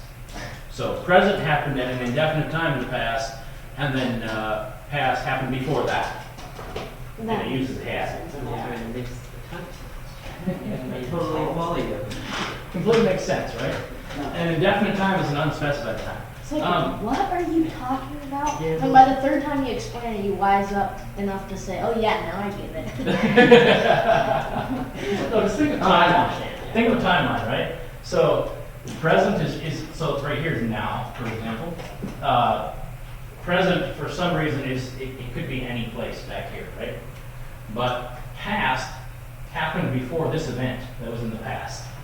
All right, so this is past. But honestly, present could be anything. It still makes me. Nobody really knows when that happened. It's an indefinite time. It's an unspecified time. Basically, you can think of it like that arrow in math goes that direction. We know that it's not now, but it just goes that direction. That's present. All right. This we know happened before that time, and then future happened. Will happen. All right. So where was I at? Who did future?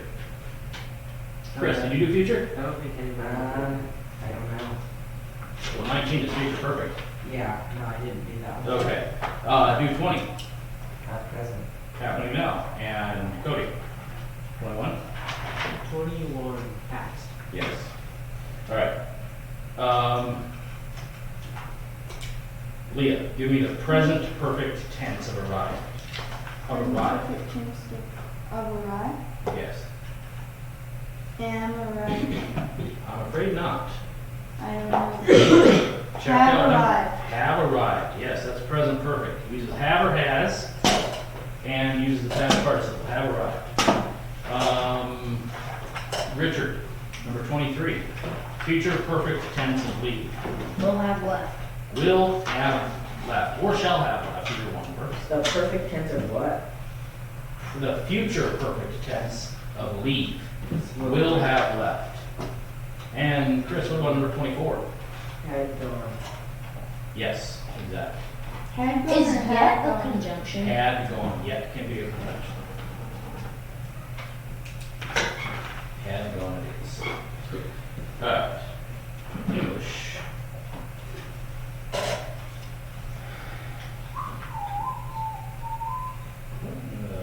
Hang on, yes, we're good. Not even close. All right. Subjects of infinitive phrases. Starting on number 1 on page 29 for English. If you can. Find a minute.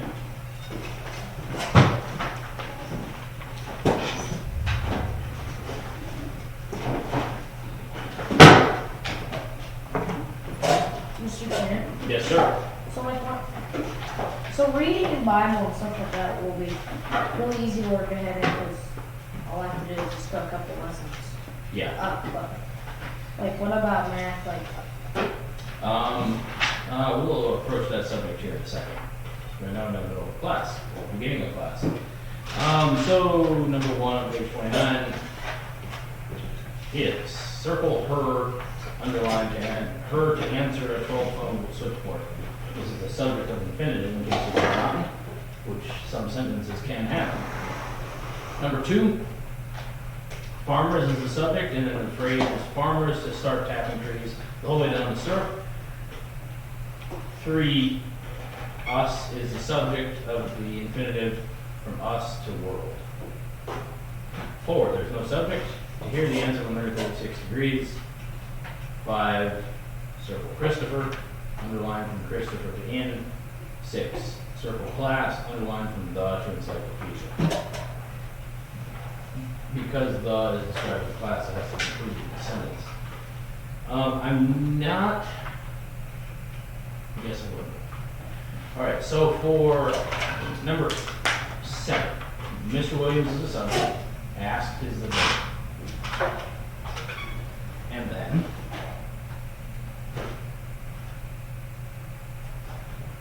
I will build this thing for all of these. Oopsie.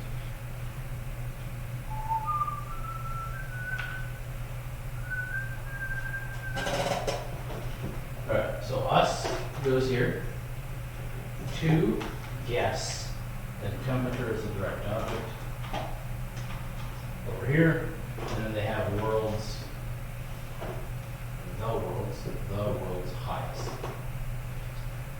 I don't have it like that. 1.1. Why the world? And then World there- temperature. Maybe high is temperature, Yeah. or maybe high is world, but No, I think it's because it's talking about the world, not about the temperature, I guess. But I don't know why they would do that here and they wouldn't have done it before. If you have the under temperature, I guess I will also leave that because that's a complete possibility. the temperature, world temperature, highest temperature. They all can. Yes, that's what I'm saying.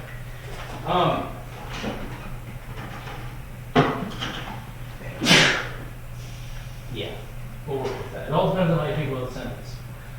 Number 8, job is the subject, required is the verb. Paula's is underneath job. And then the infinitive is the direct object of the sentence, so this. We get her on the subject line, to answer, switchboard is the direct object, and then a 12 phone is underneath switchboard.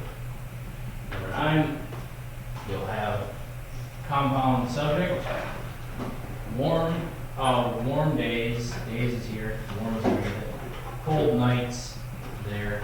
You have hand on the line.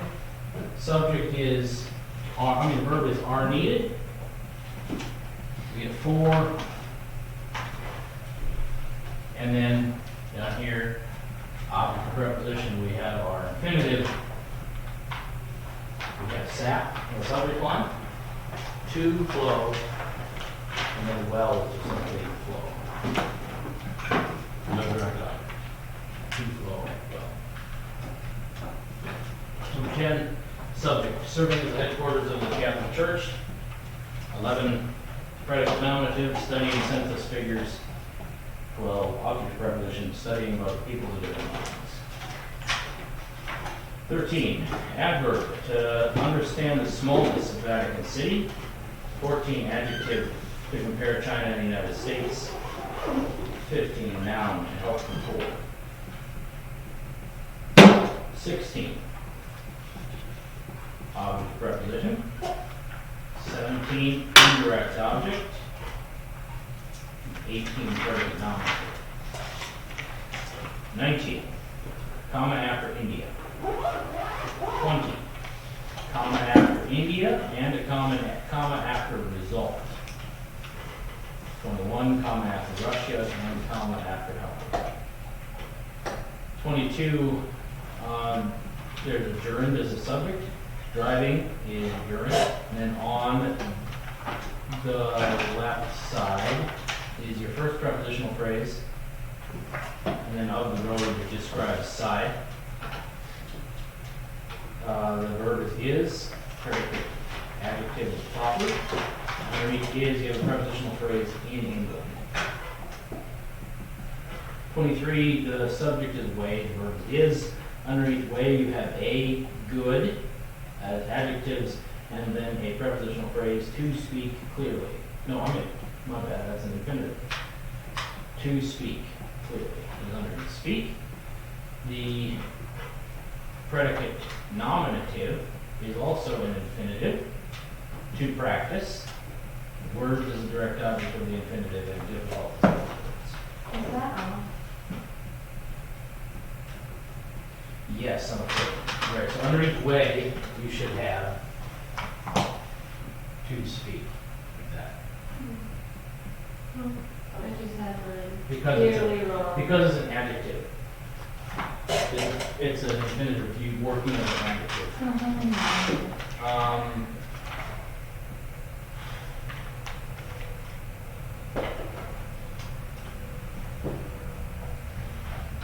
You have it as an infinitive, just take one off of that. 24 is transitive, 25 winking, 26 being, 27 intransitive. 28, predicate adjective. 29, predicate nominative. 30, direct object. 31, objective complement.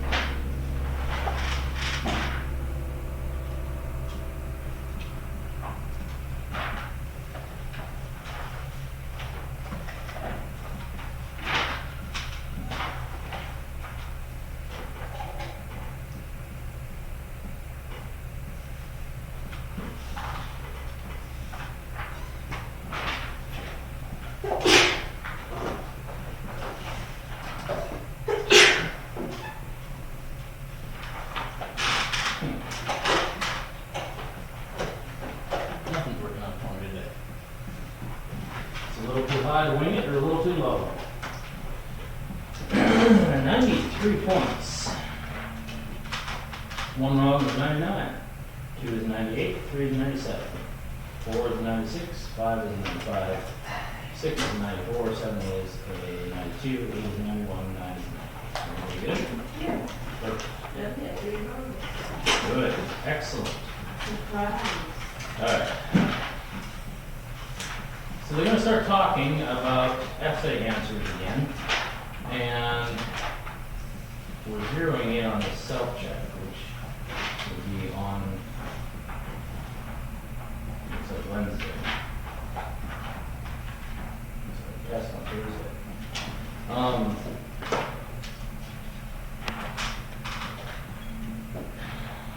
So basically, here's the deal.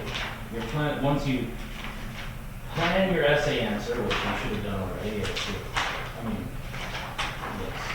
with your either an outline or that cluster, you have to start right. So you start with an introduction, so even just an introductory sentence or whatever. include your thesis statement. Needs to be in there somewhere. So that's the main thing you're trying to prove. Then you use your organizing, and things like your cluster and your outline, or your outline, develop your points, give details, examples, explain thoroughly, so on and so forth. You can actually leave things out or add more in, depending on what you find as you go along. Sometimes that'll happen. And then you summarize it. At the end, it's just a couple sentences, it doesn't have to be a complete paragraph. And then proofread it. You often don't get to completely rewrite it. That's the way life works. Alright, so first of all, we're looking for the thesis statement for number 1. So the thesis statement is the thing that it starts to it states the principle that we want to try to write about, right? So essay question, the sample one here.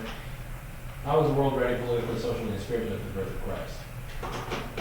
Their sample essay answer here starts with an introduction. In the fullness of time, God sent His Son.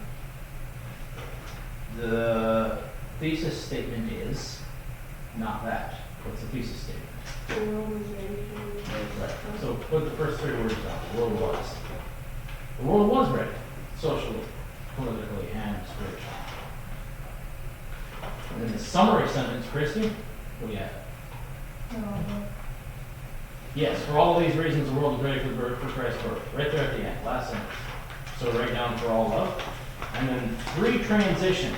There's quite a few of them. You should find those in there somewhere. It's awesome. Yes. First, also. Yeah, at least 3. All right, so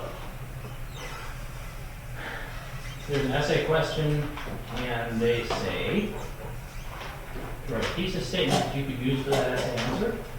So write a sentence, basically rewrite that question as a statement, or write a question. You could, come up with, obviously they say who were some of the people, so you could come up with three or so people that were early church leaders, and some of the methods they used to spread the gospel. And you can't put that in the thesis statement. Generally speaking, if you can maybe say you can use different methods or varying methods to spread the gospel effectively, and then give 3 details if you use the essay answer, which I can lead you to by yourself. It's what does it mean, like social and spiritual? No, so no. This is a complete order. What? Like in that one, it political, social, and spiritual would be one. Yeah, that's what they have So there. we count But here 3 we for have. this one. Well, yeah. So they say. So the question is, who were some of the people of the early church? So I mean, who do you have? I mean, you can have Paul. You can have Peter, James, and John, something like that. But it's good to have people you know some things they did, some ways that they used to effectively spread the gospel. Because otherwise, I'm just going to write it out. Because you're supposed to come up with 3 details. Paul, for example, is a good one. In number 3, can social and spiritual? No, it's not a transition. It's some. Hmm? Some is a transition. Not really. They don't really have another one. I have They all have the. 5 at least. It's all the. Yes, all those. Oh, there's all those. What other ones do they have? Sid? Betty? This. That's really one. This? There's so many That's this in this? I wouldn't call this a transition word. Well, Apparently they did. But they keep swapping things on me, well, at least expect it, so. All right, what about subjunctive mood? What is that? Explain it to me. Subjunctive mood of the. If I were 16. Yes, for example, yes, about word 16. if I was at home, I would use that. Except you would say about a word. No. Yeah. Word. Or basically it says things like, could, if it could be used, right? The imperatives are created. Yes. The subject of an infinitive phrase is always in the objective case for number 12. Is that true or false? The subject of an infinitive phrase. So that would have been in the last lesson. The subject of infinitive phrases. Yeah, in noun or pronoun in objective case. It's always an objective case, yes. So it's true. So it's true. Number 12, the subject of an infinitive phrase is always in the objective case. It's very true. What does that even mean? Objective case. Objective case, it means it can be used as an objective preposition or, well, let me think. So the objective case pronouns, 13's false. so what? And 13's false. Where does the thesis of an essay appear? The thesis? Yes. Those words, the conclusion. You conclude it like it's the end. Yes. I'm just trying to think of the objective case pronouns. I should know them, but I don't. But there's like a certain set of pronouns that are always used as objects of prepositions and direct objects, and they are objective case pronouns.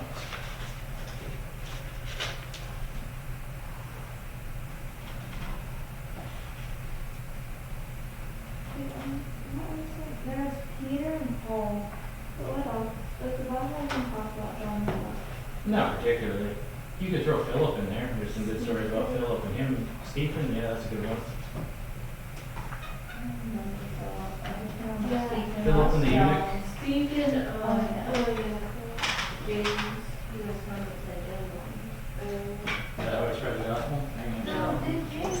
I thought he was. I think he was. Which one was, that was Peter. So what are we supposed to write those? 3 details? 3 details, yes. So you can write those three names. Well, you should, I would start with 3 names because it's easier to come up with 3 details if you have 3 names. All right. Let's go over some spelling words for language. Mr. Karen, Yes, sir. sometime you need to put down a list of everything I need to look ahead on. I will get on that, but you just have to, calm down for a second, Richard. We understand your problems, but we're trying to understand his problems, but we also have other schedules and other things to do, and this is what we're doing right now. It is, unfortunately for you, not my problem that you're going on vacation. I will try to make your life as easy, and my life, as possible, but all in good time. Maybe I'm supposed to put it. I thought he was thesis. All right, We need 2 rules, yeah. so we're ready for the 3rd section. Richard, voyage, and Leah, ghetto, Chris, artifact, and Cody, Protestant. And these do have to be capitalized in the right spot. Yeah, you're supposed to capitalize it.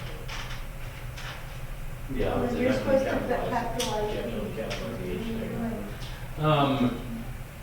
Richard, medieval, and Leah, Anabaptist, and Chris, colony, and Reformation. Back. Reformation. Medieval is that IE thing going on there.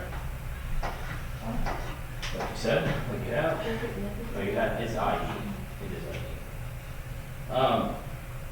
Richard, Empire. Leah, segregate. Chris, Industrial Revolution. And Cody, Prohibition.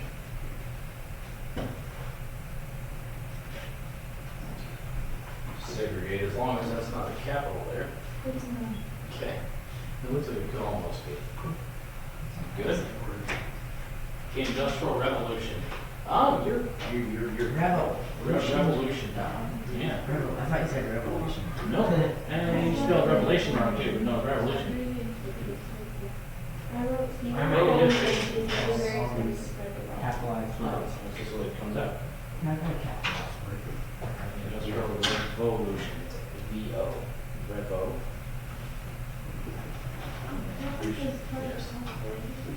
Nice job, Lee.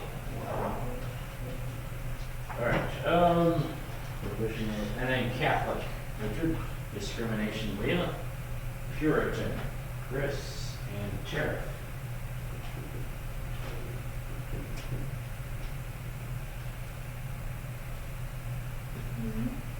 Discrimination, Puritan, Tara, yes. Richard, indentured. Leah, contraband. Chris, peasant. And Great Depression.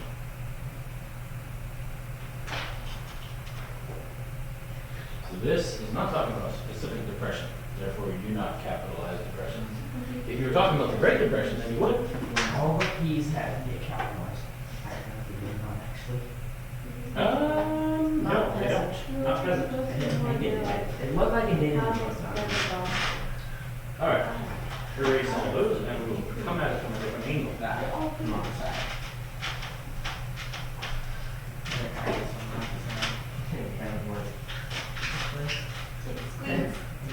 Squeak.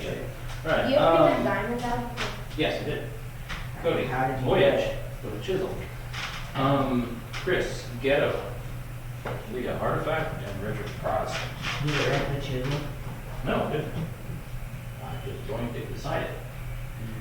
Did it come out in the first one? No, took like 6 bucks.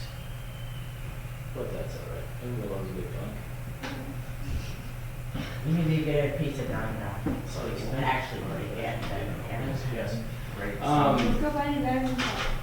Medieval, Yeah, that. Medieval, Anabaptist, Colony, Reformation. I'm gonna break We that may have piece of chipped red. it. I'm not completely sure.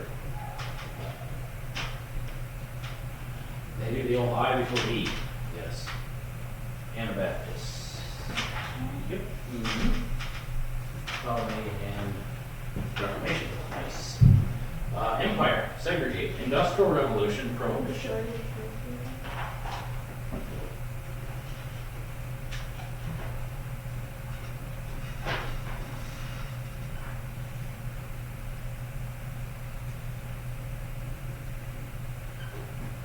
Segregate is given. Revolution is I can push it reading. either, but it's fast. Okay. Like that, like exactly like it is. And Prohibition.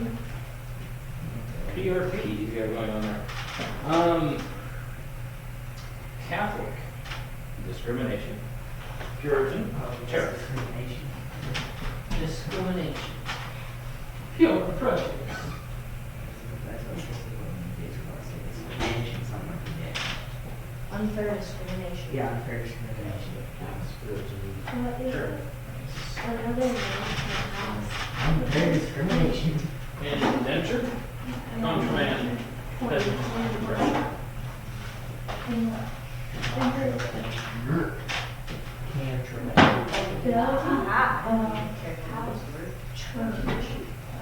Oh my god. Illegal I think that's just right next to the city.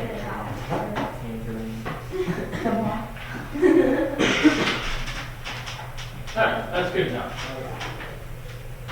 Yeah. Oh, Trump.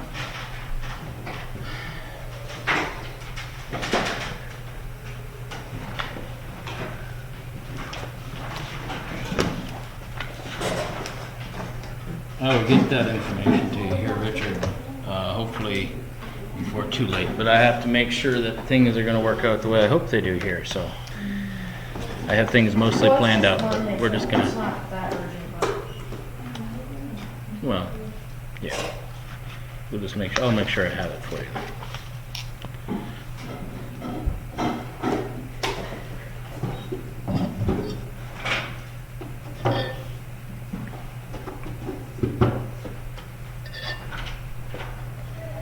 Mr. Commissioner, Sir, this book. I was a New King by Alfred Lord Tennyson. never read it. Never. Is it good? What book is it? I figured it was because it's a classic, but you never know. Sometimes they're good. Idols of the King. It's about, well, it's kind of interesting, but it's about King Arthur and the Round Table, so it is kind of cool. But then it's written in poetry form. That does make it harder to understand somehow. Really, you don't like Great Expectations? No, Why not? I just don't. It intrigues me because it's so weird. Yes. I liked it. I don't like the long version. I like the short version better. I like all of the mystery for some reason. I like the dramatized version of Robert Williams. That's good. All right. What is it called? The commentary can. Right, who's it called?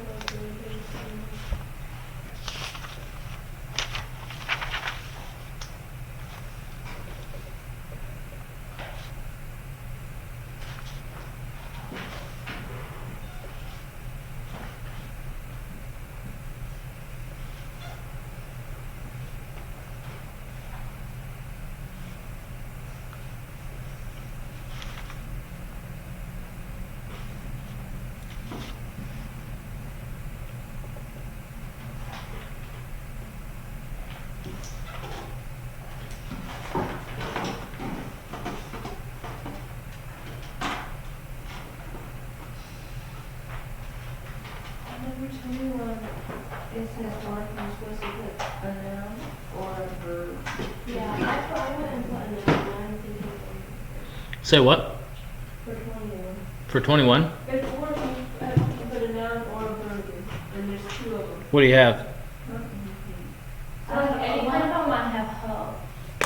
is that? One. I mean, is that Number like- 21. Look at it, split it. I was thinking like that too. I thought about it. And then I found out Worcester. Yeah. You guys are Worcester. I didn't start it. Yeah, they have it as a noun because there's more interesting nouns probably than verbs. But if you had it either way, I wouldn't care. Like what? Like school teacher or something? For work? Yeah. No, they well, I'll give you one example that they have. They have labor. Yeah, that's a verb. They, Well, his labor is not in vain. So labor is the noun in that situation. Labor is the verb. where's that little blue hand? But if we use sorted, would that work? Yeah, that's not that great of one. You can find a thesaurus, you'll find some really good I at. looked at it and it said way up there. You got this. There's a chair right there. Joe?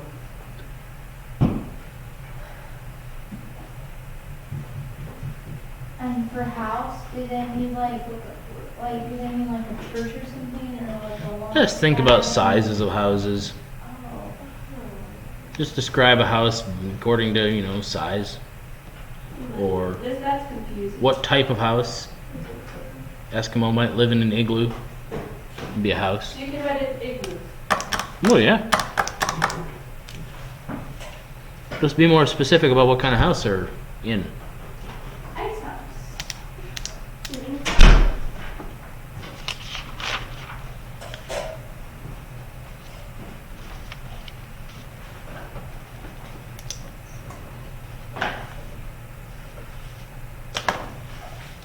The word from here is the noun, soil. That's a good one.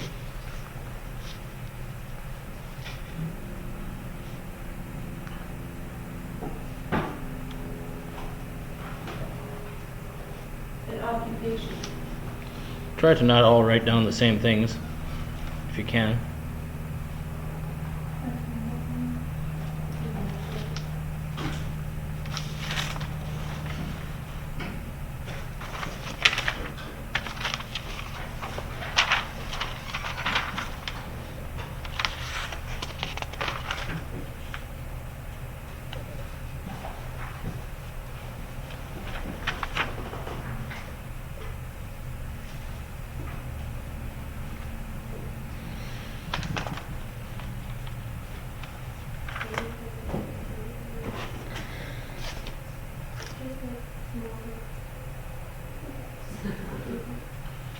What would be one other kind of small house? If somebody would live on cabin is a good one, or wiki up, or there's so many different kinds of houses. TP.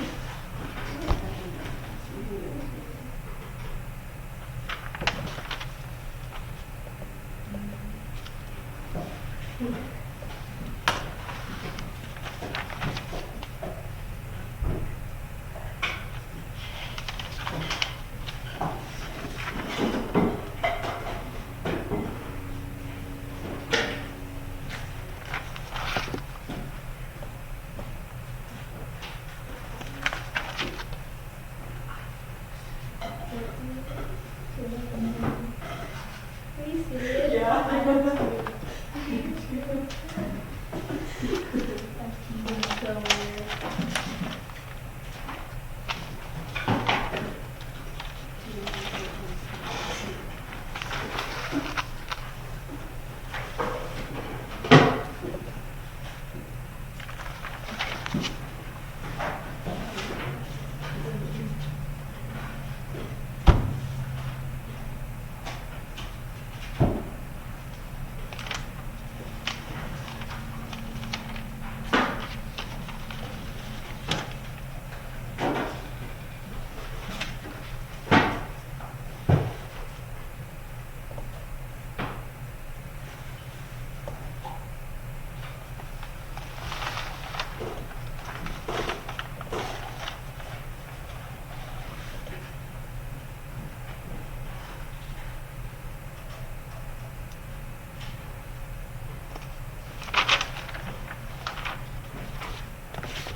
Oh, it's long past time for lunch.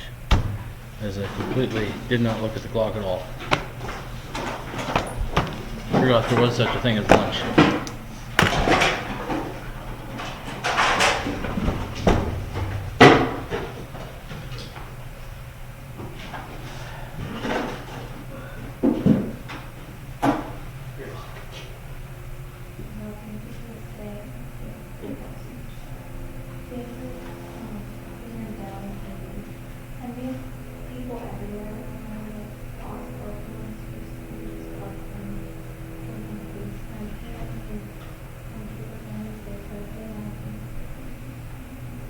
Amen.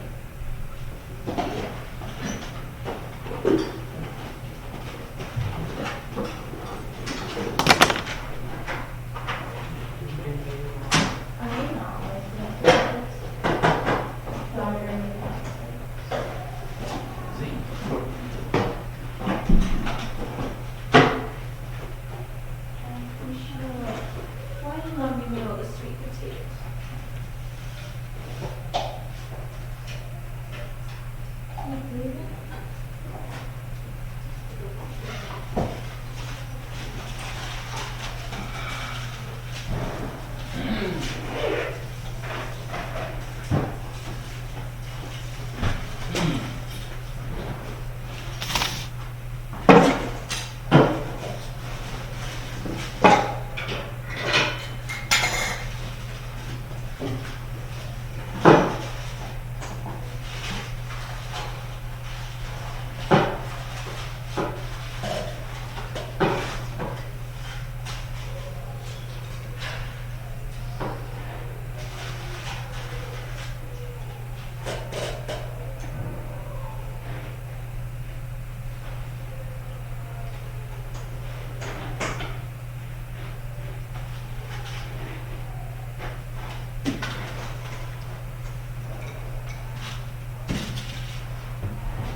Look, somebody.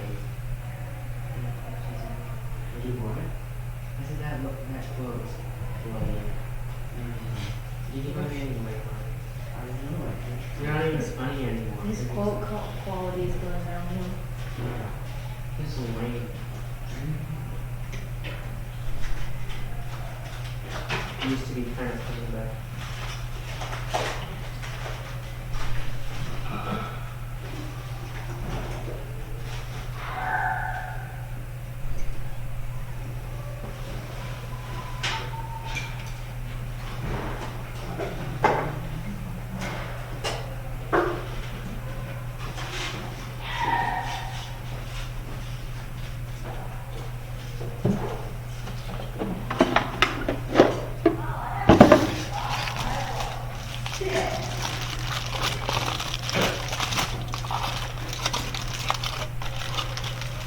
How's it going?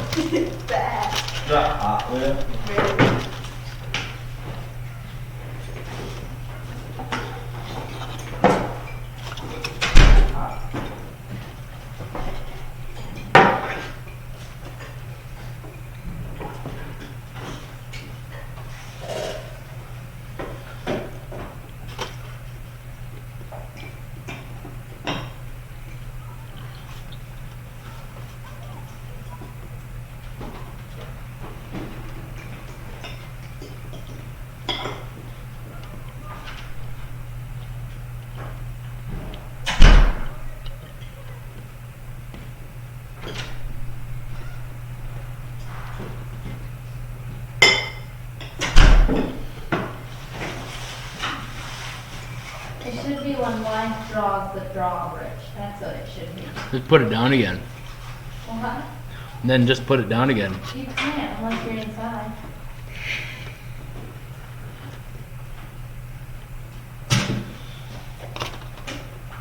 I just thought that was an interesting perspective.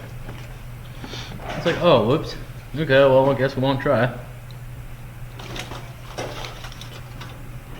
Maybe the doors are open. Like those ones out in the church at the end. You can't get in. Mm. And you can only open. Might have to go in another one then. No, you know what's They're all like that. You just sit and hold funny on. this summer is one of the doors no one could open it and all of a sudden it just fell open. They don't know how it happened. It just fell open and they tried opening it again and it wouldn't open. That house was crazy though. What house?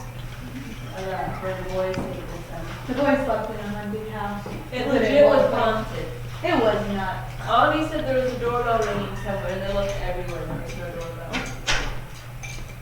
I really think I believe her. People get so terrified of ghosts. But has anyone ever heard of a ghost that physically harms someone?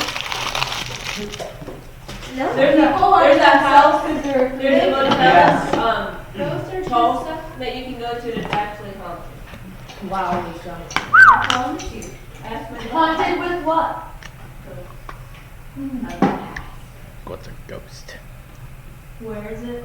I thought you were. Okay, Lisa, if you see a ghost and take me to the spot where it was. Yeah, I they recognize the it. island saying they saw a kangaroo here. They probably hide people. No, there's no. That That's is not like how the- it is. Lisa, there's a kangaroo park in Pineville, and some of them got loose. Yeah. So it's perfectly. There is a possible. kangaroo park. Yeah. That's where? It's like a reserve thing. I didn't know either. Where is it? I've seen that kangaroo before. I know, and then mom and them were sure they. Kangaroos are no really kangaroo. frightening. It seems like Yeah, kangaroos are terrifying animals.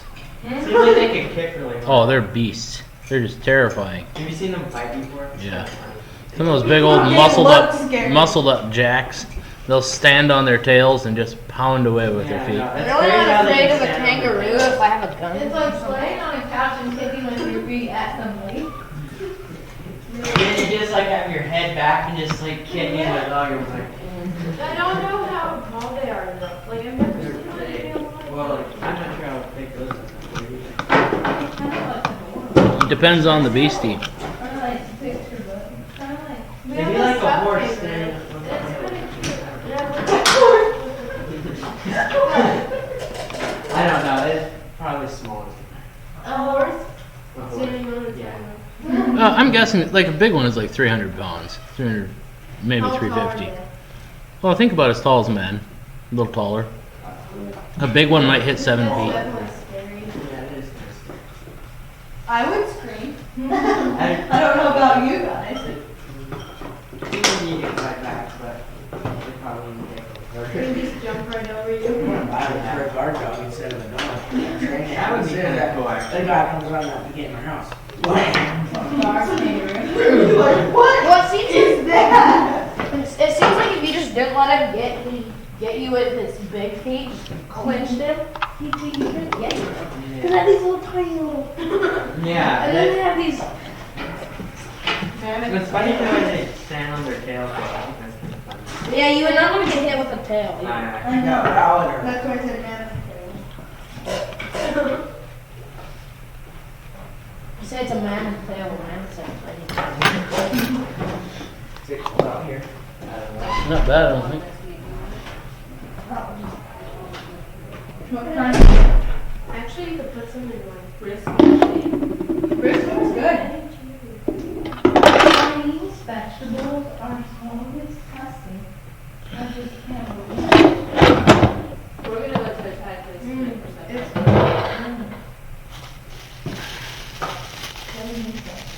Yesterday, Mom made some cauliflower and Not squash, smashed Yeah. cauliflower. have you ever ate cauliflower potatoes or whatever? That's what I need. They had them at Thanksgiving, and I was like, oh, I have potatoes already. No. And they were so Grandpa Nevin can eat them, that's why we get them. Yeah. Oh, I despise them. Mom made them one Well, time. if I don't know what they are, it's wrong there. But If I know what But they then are. once you start tasting on it, And I watched them make it. yeah, it's pretty bad. I don't like baking potatoes. They make it into rice too. That's Is it like potato consistency? They're pouring it on today. Down in bacon? Star's house is gonna be. Where? On the 40. I don't know what that is. It's across the canal. They're building a house for you, so. They have a trailer Well, who's gonna live there? house. Who's gonna live there? No Deacon on. one. Deep. Trevor calls them deep. Sweet. Did he leave? He's not leaving for like a whole week. He extended his ticket because he had chicken pox. I don't want my mom so much. I know he's sick, but you can tell that he doesn't let on to it that much. He doesn't. He hasn't come over for breakfast for like 3. How would you do your breakfast? I gotta come over either. 8:30, 9. You're still fine.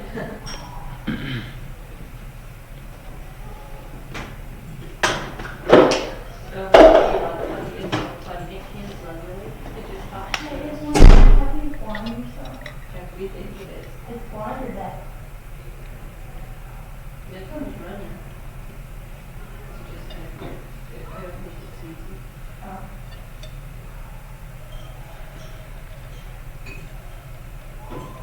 Did you sell them? No, we're trying to. But nobody wants more. No, we put up papers. Post office knows another spot. With mom's phone number on for them to call. What are they, golden doodles? They were supposed, no, they're supposed to be labradoodles, but they're not. One's a labradoodle and the other ones are like just plain black. I don't know what it's for. The brown one is really curly and the other What one did is you get? What did you guys want for? bald. One of those papers. I honestly, they're 4 pretty squares. much waiting until we get out there so they can code us. Gee, this picking, so, She really badly wants to play volleyball is what's going on. yeah. In other words, I want to play volleyball, but Yeah, I'm looking. Do you think we can start playing on the grass pretty soon? It seems like it. I don't think I want to play soccer again on that concrete. That's misery. I think those are over. Okay.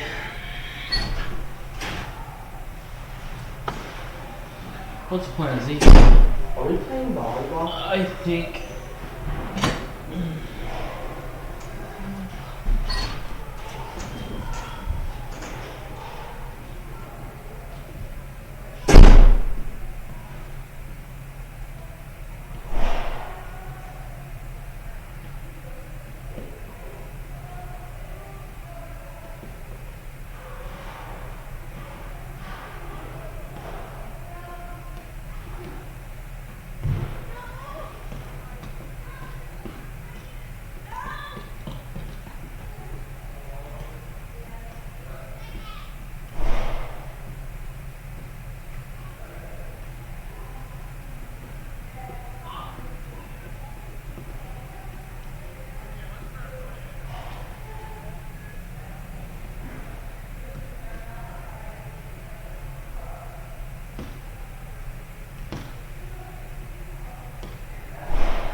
This coffee is so stiff.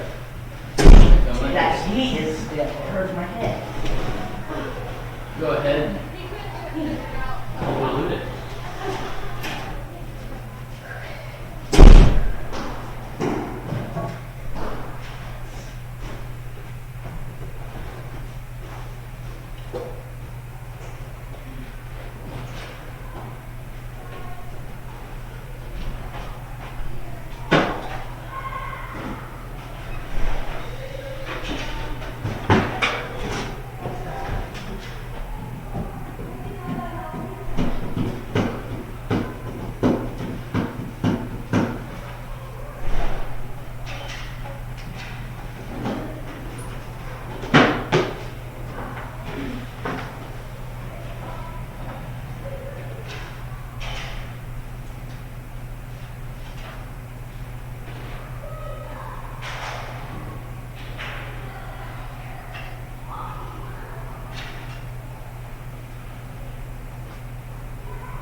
That's kind of a cool cover. Look at this cover. It's pretty cool. I actually like the cover on this one. The cover is actually It's kind of cool. Yeah, I I always always think like about that. Yeah, that's cool. What book do you have? Lost one. Here's the kid. What's that? About a black guy and a white guy that get stranded on an island, and the white guy's racist. Yeah, the white guy's racist, doesn't like the black guy. But it doesn't sound like a good match. But they turn out they turn out to They're be best best friends. friends. Oh, and This one. the white guy's blind. They were in a ship accident. How did you know the guy was black? You got white We- and white. I don't know why. He was just still racist. Racist is on the whole time. But in the end, he kind of got over it. Seems like you would. Seems like you would have to if you went. Yeah, like how. Well, yeah, like because the he's black guy blind. saved his life like 500 times, so he kind of has to. You kind of have to like the guy a little bit. No, I think I found my next story time book, which is good. What is it? Tom Sawyer Abroad. What's I'm that? sorry. Tom Sawyer Abroad. You're not allowed to read it. What's it about? Tom Sawyer. Is it just the same book as Tom No. Sawyer? Yes, Did Mark Twain write it? yes, it did. Just like you read these classics and then people write sequels. Sequels. This is like not. Lame. They cannot pull off his writing style. Did Mark Twain write it? Yes. Otherwise, Mark why Twain would is my dad. Did you know he's my dad? Probably. Well, No, because I'm related to Laura Ingalls Wilder, which is there. you are. Yes. You are? Because you're related to Jenny. And Jenny's related to Lori Wilder. Where did Jenny go then? It's How do from- you it's know? It's from my grandma's side, on my dad's side. So it would be, yeah, like my grandma is Jenny's great aunt. So Grandma Reeves went and she went and did that. It turns out related to Attila the Hun. That's too bad. I don't know quite how, but His grandma was a Clemens. his grandma was a club. My dad. Samuel, Wayne, She related to Samuel Clemens, who is Mark Twain. Nice. you go.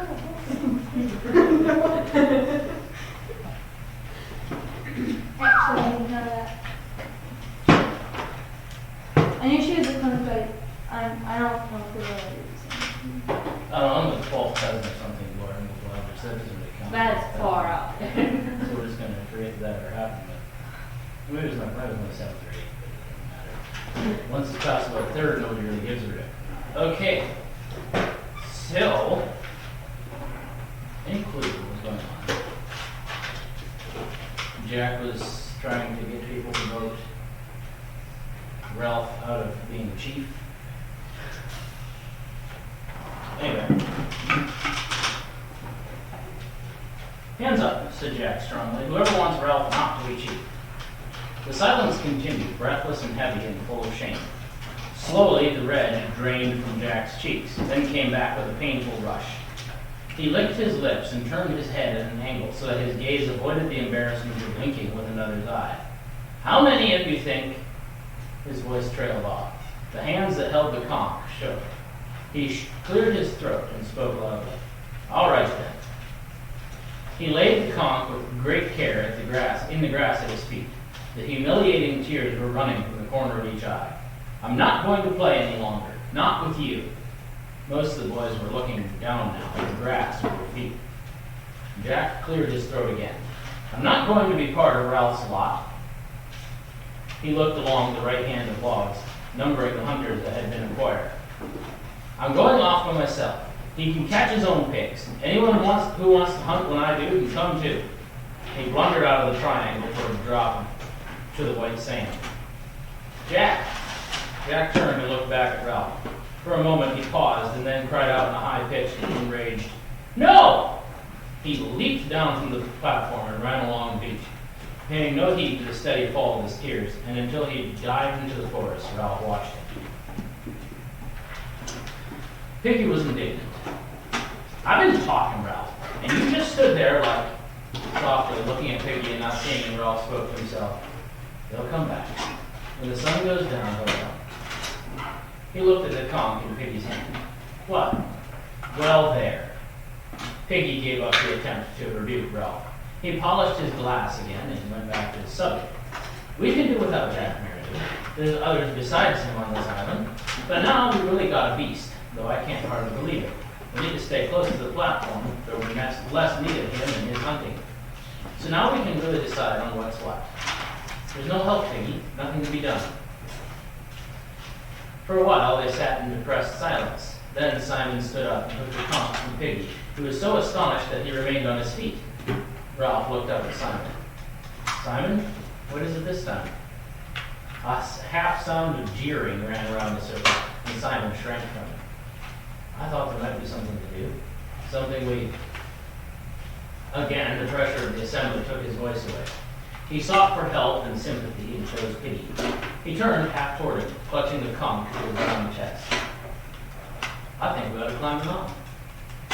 The circle shivered with dread. Simon broke off and turned to Piggy, who was looking at him with an expression of derisive incomprehension. What's the good of climbing this here beast when Ralph and the other two couldn't do nothing? Simon whispered his answer. What else is there to do? His speech made, he allowed Piggy to lift the conch out of his hands. Then he retired and sat as far away from the others as possible.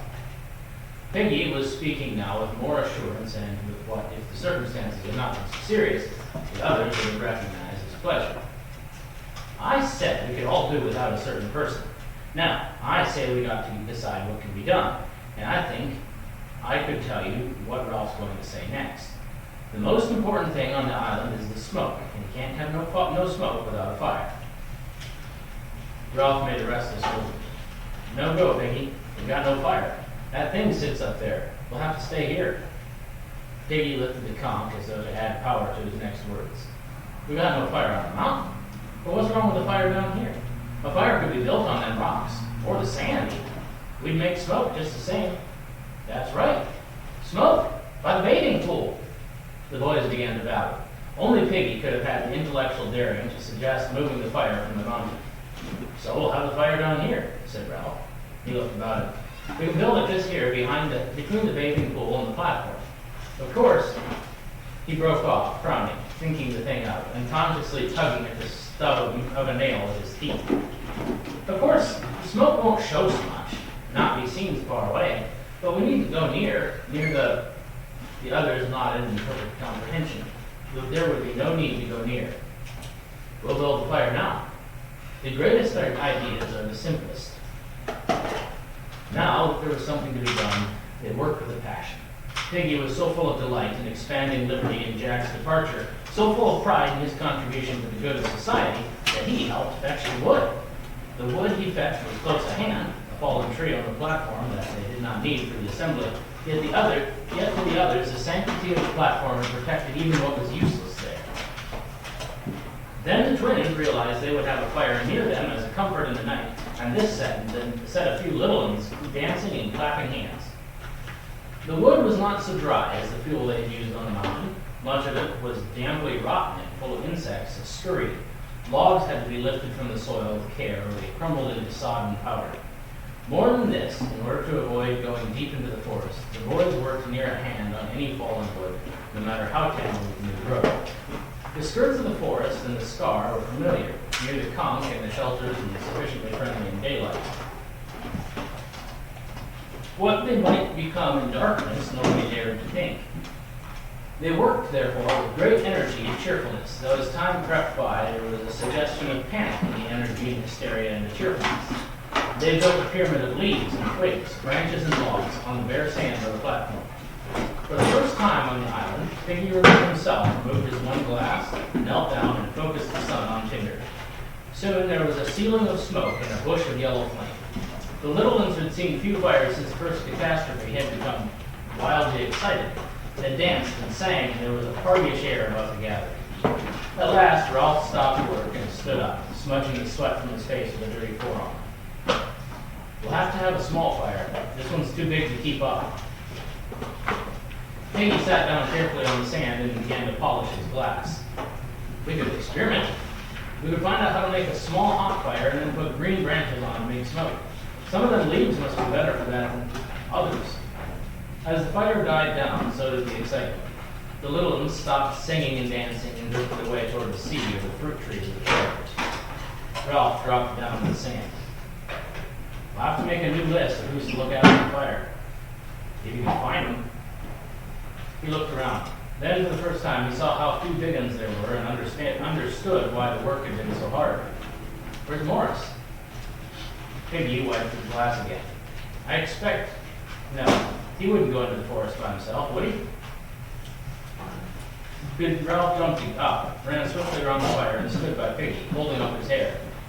But we've got to have a list. There's you and me and Sam and Eric, and he would not look at Piggy, but spoke casually. Where's Bill and Roger? Piggy leaned forward and put a fragment of wood on the fire. I expect they've gone. I expect they won't play either. Ralph sat down and began to poke little holes in the sand. He was surprised to see that one had a drop of blood by it. He examined his bitten nail closely and watched the little globe of blood that gathered where the quick was gnawed away. Piggy went on speaking. I've seen them stealing off when they were gathering wood. They went that way, the same way as he went himself. Ralph finished his inspection and looked up into the air. The sky, as if in sympathy and with the great changes among them, was different today, and so misty that in some places the hot air seemed white. The disk of the sun was dull silver, as though it was nearer and not so hot, yet the air stifled. They'd always been making trouble, haven't they? The voice came near his shoulder and sounded anxious. We can do without. We'll be happier now, won't we? Ralph sat. The twins came, dragging a great log and grinning in their triumph. They dumped the log among the embers so that the sparks flew. We can do all right on our own, can't we? For a long time, while the log dried, caught fire, and turned red hot, Ralph sat in the sun and said nothing. He did not see Piggy go to the twins and whisper to them, nor how the three boys went together into the forest. Here you are. He came to himself with a jolt. Piggy and the other two were by him. They were laden with fruit. I thought perhaps, said Piggy, we ought to have a feast, captive. The three boys sat down. They had a great mass of the fruit with them, and all of it properly ripe. They grinned at Ralph as he took some and began to eat. Thanks, he said with an accent of pleased surprise. Thanks. Do all right on our own, said Piggy. It's them that have no common sense to make trouble on this island. We'll make a little hot fire. Ralph remembered what had been worrying him. Where's Simon? I don't know. You don't think he's climbing the mountain? Piggy broke into noisy laughter and took more fruit. He might be, he gulped his mouth full. He's cracked. Simon had passed through the area of fruit trees, but today the little ones had been too busy with the fire on the beach and had not pursued him there. He went on among the creepers until he reached the great mat that was woven by the open space and crawled inside. Beyond the screen of leaves, the sunlight pelted down, and the butterflies danced in the middle their unending dance. He knelt down, and the arrow of the sun fell on him. At other times, the air seemed to vibrate with heat, but now it threatened. Soon, the sweat was running from his long, coarse hair. He shifted restlessly, but there was no avoiding the sun. Presently, he was thirsty, and then very thirsty. He continued to sit. Far off along the beach, Jack was standing before a small group of boys. He was looking brilliantly happy. Hunting, he said. He sized them up.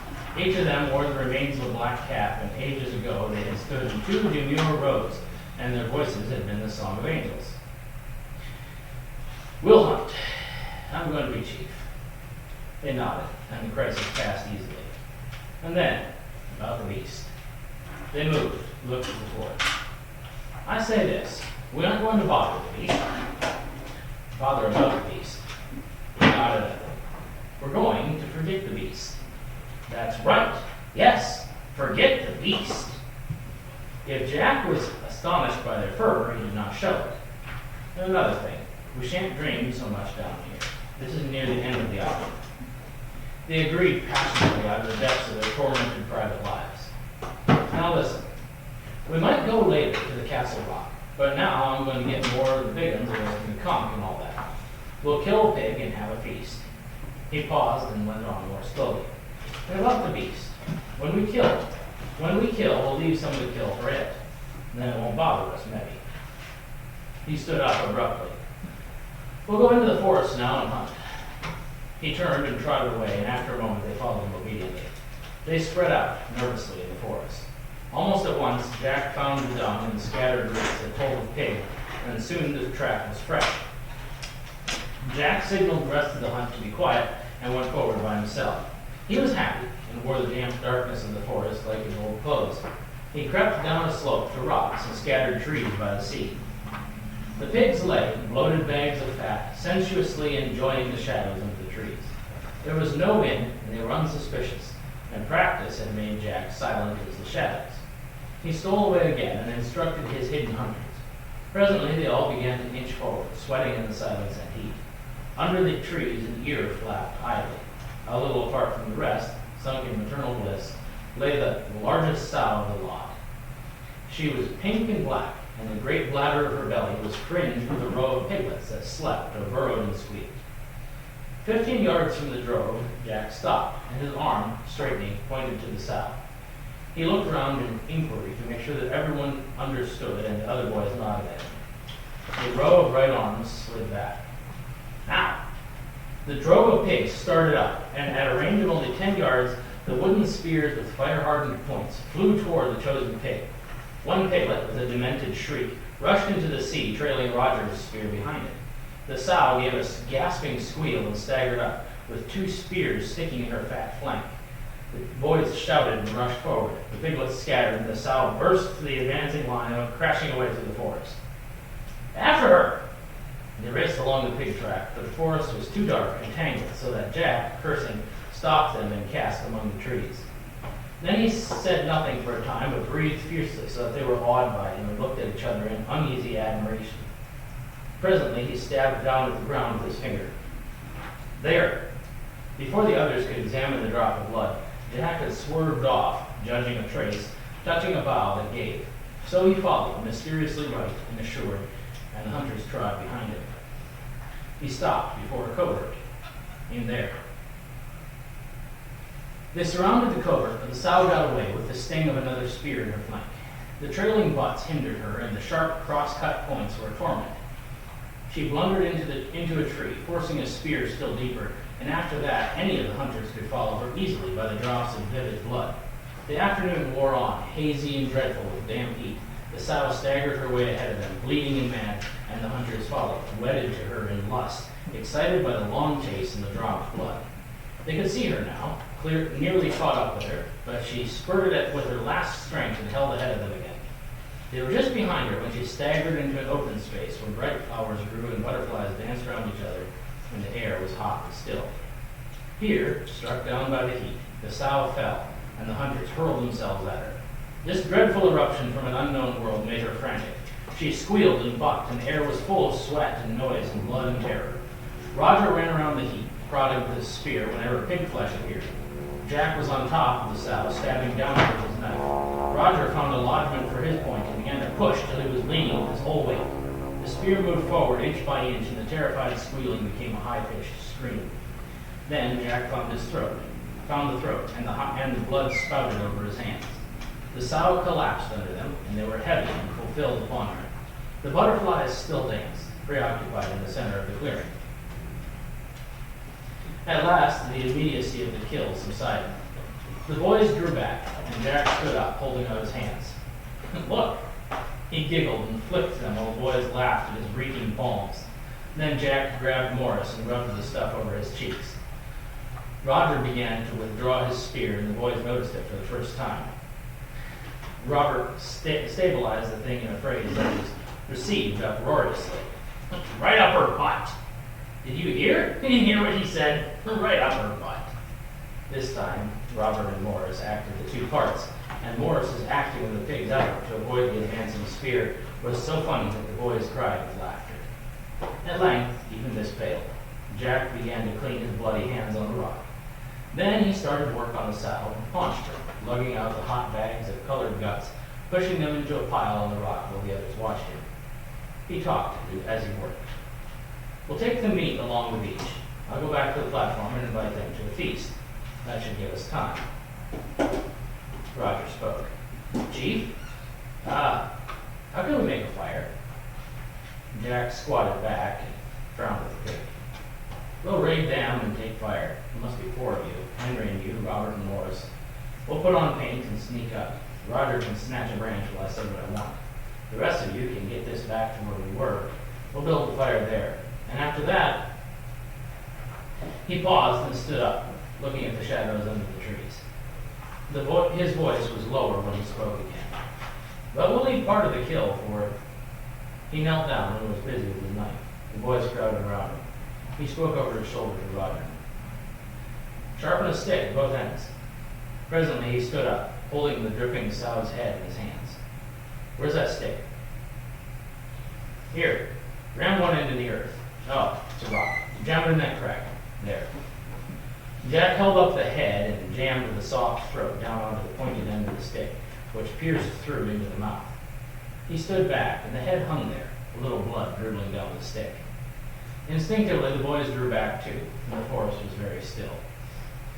They listened, and the loudest noise was the buzzing of flies over the spilled guts. Jack spoke in a whisper. Pick up the pig. Morris and Robert skewered the carcass and lifted the dead weight and stood ready. In the silence, and standing over the dry blood, they looked suddenly furtive. Jack spoke loudly. This head is for the beast. It's a gift. The silence accepted the gift and awed them. The head remained there, dim-eyed, grinning faintly, blood blackening between the teeth. All at once they were running away as fast as they could, through the forest and toward the open beach.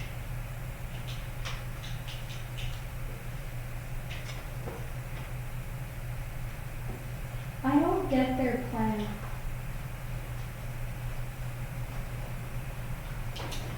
Are they trying to take over the other group too? Well, I mean, that's kind of their plan, yeah. But I don't know if they really have a plan. that's their goal, they don't have a plan to get there though. Maybe. It's kind of one of those books where there is a plot, but you have to understand that the plot is being run by a group of boys with no guidance at all, I guess. You never know what happens. Is that pilot dead by now? Oh yeah, he was dead when he hit the ground. He was just dragged by his parachute. Alright. Why did I always go out to find the beast at night? Yeah, That's exactly. another thing I kind of The most wondered. brilliant people in the world, like, They're not scared of it in daylight, but they're scared of it at night. Yeah, They they go don't- out there at I night. think what happens is they forget that it's there in daylight. It's only when it's dark that it starts to bother them.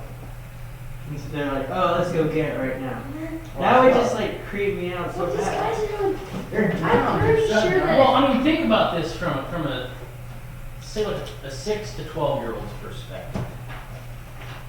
we're not 6 to 12. Well, you've been pretty recently, and like the fact that not all 6 to 12-year-olds have a plan for everything Yeah, they we do. get that. okay, but here's the deal. I bet if like we and like Mr. Walters did or something, and then like I think just we all of not us have had a a plan. I Like, think I'm pretty sure if Ezra did, like Ezra. I'm pretty sure the oldest boy here is less. It might be 8th grade level. But so then what you have is you have a bunch of boys who have no discipline at all. But like, they're just on the way to paint in the next with this. Well, they are kind of city slickers from London. And they just don't Also feel, true. they don't feel like. They don't know anything. I'm pretty sure if like all the boys in this group, I would be a lot more level-headed than Yeah, I Yeah. think. I mean, these And guys they're started probably- out decently level-headed. Yeah, I think we would though. The Like, progression is what's so interesting. How it's so predictable and so terrifying. You know the whole time that they need to just stop being idiots and straighten their lives out, but they just never do. I felt, yeah. You think they'd And now they're here offering a pig head to whatever monster is in the Yeah. thing. to beasties that's never gonna get them. Yeah. Let's get the guy, the guy. There's a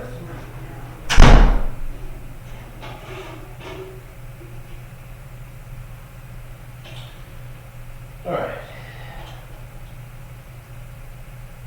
Good biology today. And I was going to get some pine cones, but every time I walked past the pine cones, I was doing something else. So that's the first thing we're going to do. Is we're going to find some of those. I want a juniper berry and, or at least one, or light multiples. Like 3 or 4 juniper berries and then just some straight pine cones. I'm going on a little excursion and go find those. That would be good. I think you guys can just say what? Juniper berries and pumpkins. Yeah, one pine cone is going to be good enough.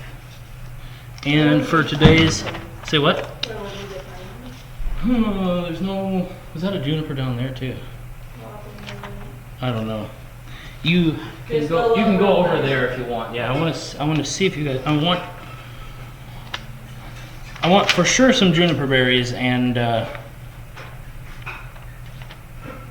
really badly want a pine cone as well. And I know I walked right, I have a pine tree on my lawn and I walked past the pine cones like 4 times. So. Maybe they'll find those sometimes.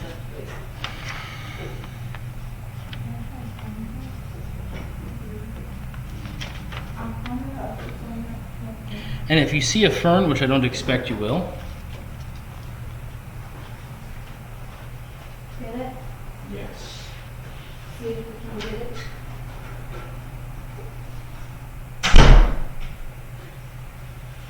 Does she still have the battery doing it this way, but I don't want to save it. I could just save it. Let's see what I should do. We'll see what I can find out here as well.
too.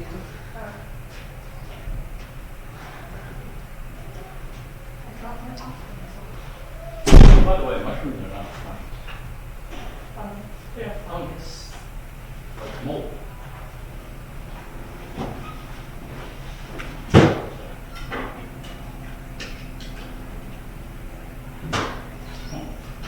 Also, so, I mean, I'm sure you've seen pine cones that kind of closes up. Solid looking. No, not mushroom. Yeah, pine cones, I say pine cones, mushrooms. I meant pine cones. I'm done wrong. If you want to get them to do that for you, you can just heat them up. Also, did you look at kingleberries and see if they are scaly? No, but they're sticky. They are sticky, yes. Smelly. And they'll do that for you. These are just little pine cones.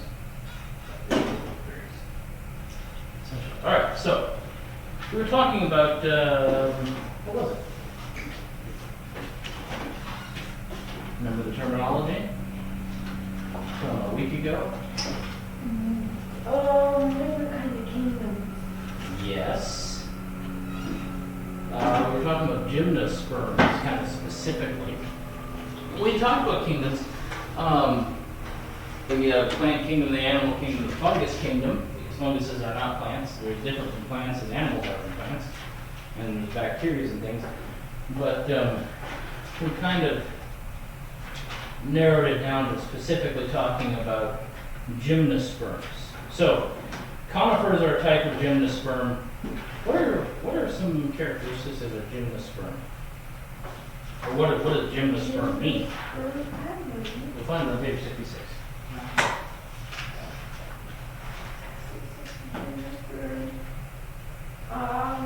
Producing, it's not covered by it or woven. Yes, there's no ovary around it. I mean, there's no fruit covering it, right? Because that's what an ovary is on a plant. The ovary is the fruit that is covering the seed. And gymnosperms do not have that luxury. For example, the seeds here are, come on, wait, I can't pull one loose. Isn't it poopy? Not really.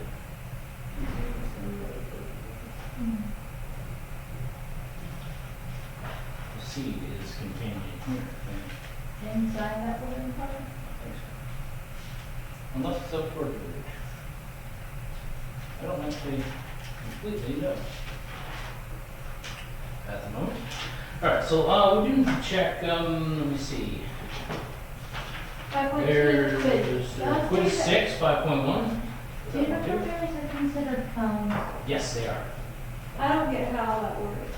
Well, they're essentially cones. I don't know what I can do. She Uh, handed it in. So what? I handed it in and handed it back. I'm sorry about that. Actually, That might be in your, there you go, perfect. Alright, so let's go ahead and check the quiz first. And then we'll check the work, the other work that we did. So number 1 is plantae. And 2 is kind. 3 is genus.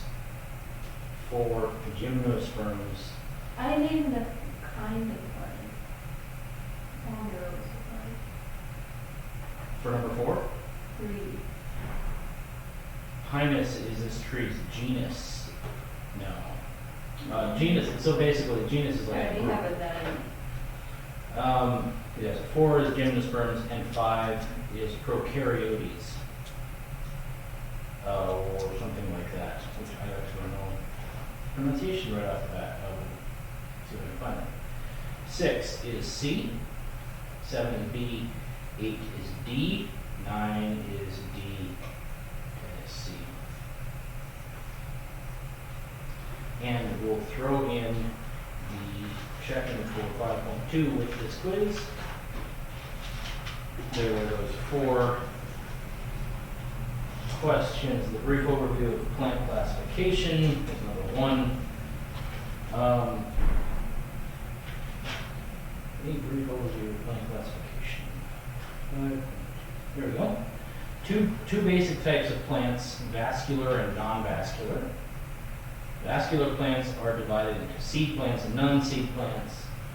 Seed plants are divided into angiosperms and gymnosperms. What are angiosperms? The gymnosperms have no covering on the seeds, and They must have it covered. angiosperms would have a covering on the seeds. So number two, how are the reproductive structures of gymnosperms different from those of angiosperms? Because angiosperms reproduce seeds formed in flowers, whereas gymnosperms produce seeds that are protected by cones or cone-like structures and do not form flowers or fruits. I had gymnosperms produce seeds not covered by Yes, as opposed to angiosperms, which do have no root covering. and that's all I. Okay. Yeah, you're heading in the right direction with that. Don't bother about taking any off at the moment. Number three, how are staminate cones different from ovulate cones? Staminate cones are small, inconspicuous cones that produce pollen, and ovulate cones are large, woody cones that produce the seeds. For what evidence suggests that cycads and ginkgos were once more widespread than they are now, fossil remains show that many varieties of cycads and ginkgos once lived are not found today. So there's 14 points. Yes, so they're going to be like roughly 8 points apiece. Unless you go 3 wrong, in which case then it's done. Get rid of it.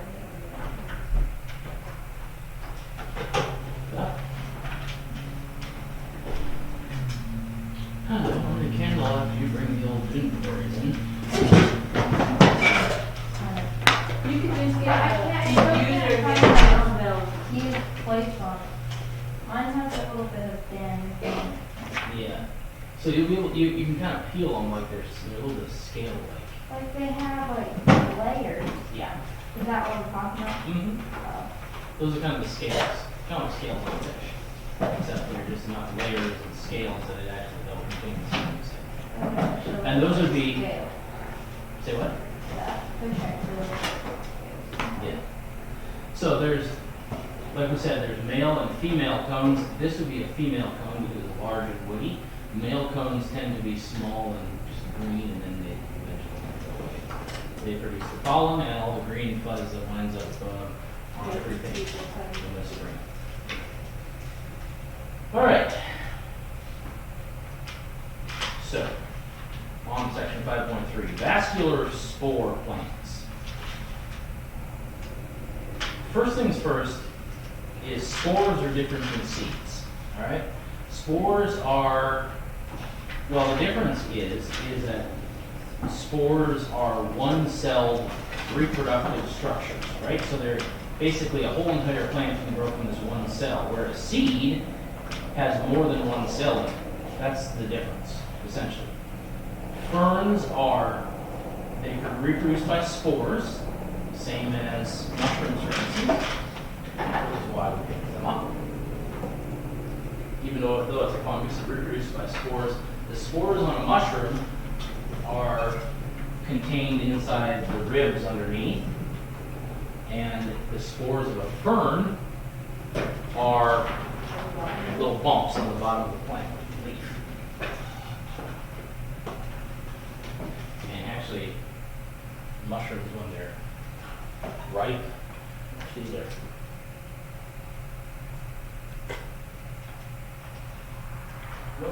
Look. Sometimes they'll get a little dust. And those are Like the spores. big ones that are like in the insect, like they're just columns. You see those? You break them open and dust falls out. Right, those are spores. Little mushroom seeds. Then you let it fall on the ground. Right. They say there are ferns that can grow as tall as 80 feet and have leaves 12 to 14 feet long, which is an intense fern. I want to see what it looks like. Ferns grow, roots grow downward except for tree ferns on the roots, and their leaves are called fronds, which Also, fiddleheads on ferns can be good to eat, not all. What is that? But I have definitely eaten them and not been embarrassed about it. Tastes similar to What, eating what? fern fiddleheads. I mean, you want to be a little careful because some of them taste terrible. Not all ferns are good to eat. What was the name? It tasted, I don't know, it's kind of similar to lettuce, but without the leafiness. All right.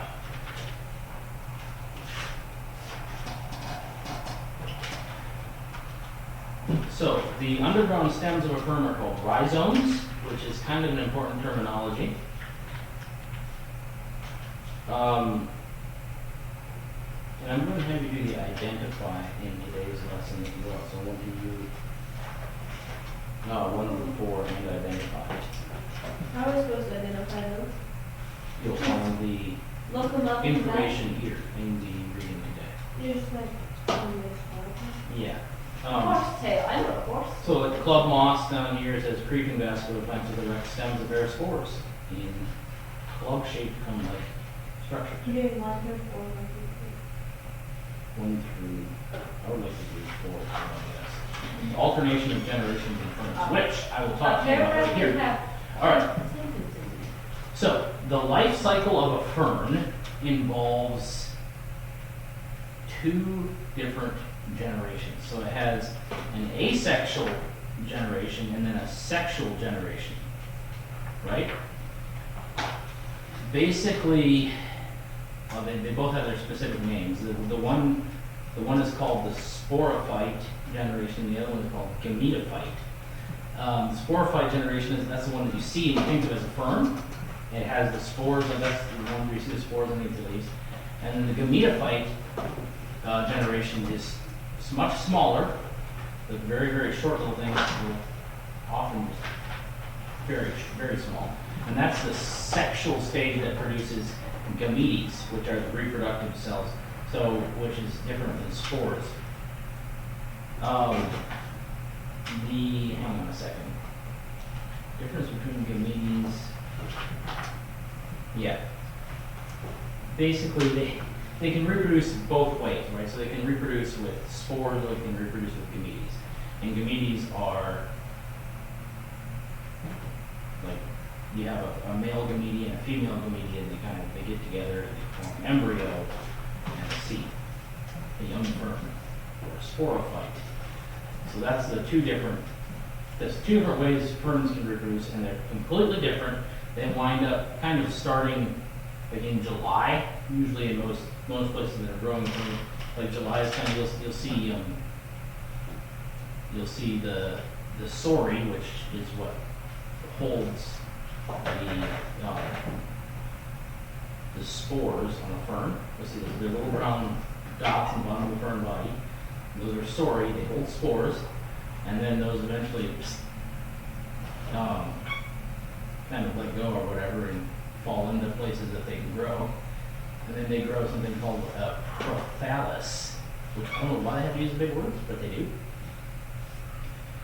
Sori basically they can hold between 48 and 64 little spores in a sori. And they just kind of let them go, they open up and they ripen and burst open, and then millions of spores are released from the bottom side of the fern. Anyway, yeah. And the prothalli, or prothallus, makes the special reproductive organ. It has the male and the female gametes. Right? Yeah. So the male gamete is called they're antheridium, and the female gamete is archegonium. Because use the big words. Anyway. Then briefly, club mosses are mosses that have a little erect structure that holds the spores. little cone-like thing. I know I've seen them back in Wisconsin. I haven't seen them here. Basically, it doesn't look like we have any of Yeah. They reproduce by spores, and then horsetails are also vascular plants that reproduce by spores. these. I want to see what it is. They have. I know I've seen these as well. What is a horsetail? Let me find the picture. I'm pretty sure I know exactly what this is. It is a tail on a horse. Horsetail. Notice how the binomial nomenclature is phylum. Oh no, not that. They come from phylum Equisetophida. Equisetophida, something like that. But equine is kind of the term for horse. You can look at the name. Horsetail. Oh, never mind. I don't know what this is. I thought I did. Oh my goodness, it's Tree. somebody bottles it. Of course they They were used to use for polishing metals. do. Oh, right. So yeah, like this is, it's built kind of like a, what do they call those? They have that hard line around the outside of the stem. I always get them mixed up, and I'm gonna say the wrong one. No, the stem with the rind on the outside that contains silica. This is what horsetail looks like. We need to get some of those. Kind of pretty. Yeah, I mean, pretty enough.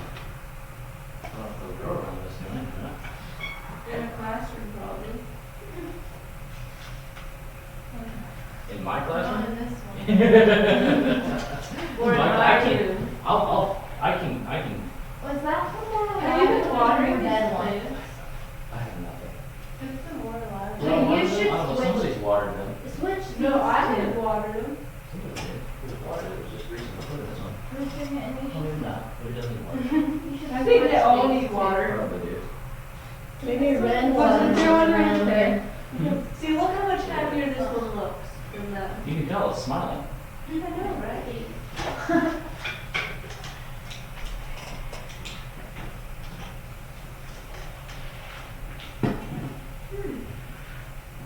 Berries are probably good. Yeah, we'll do that. I will pick those up before they turn into a gummy mess underfoot. Yeah, I need help, or are you still on class? Hang on a second over here. I'm gonna get my juniper berries picked up before they turn into a troublesome thing.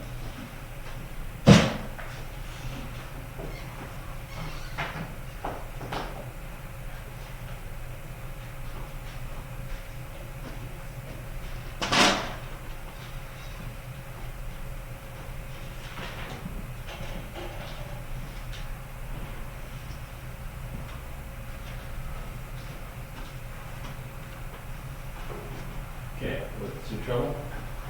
Well, it says what conditions cause class distinctions to become most important?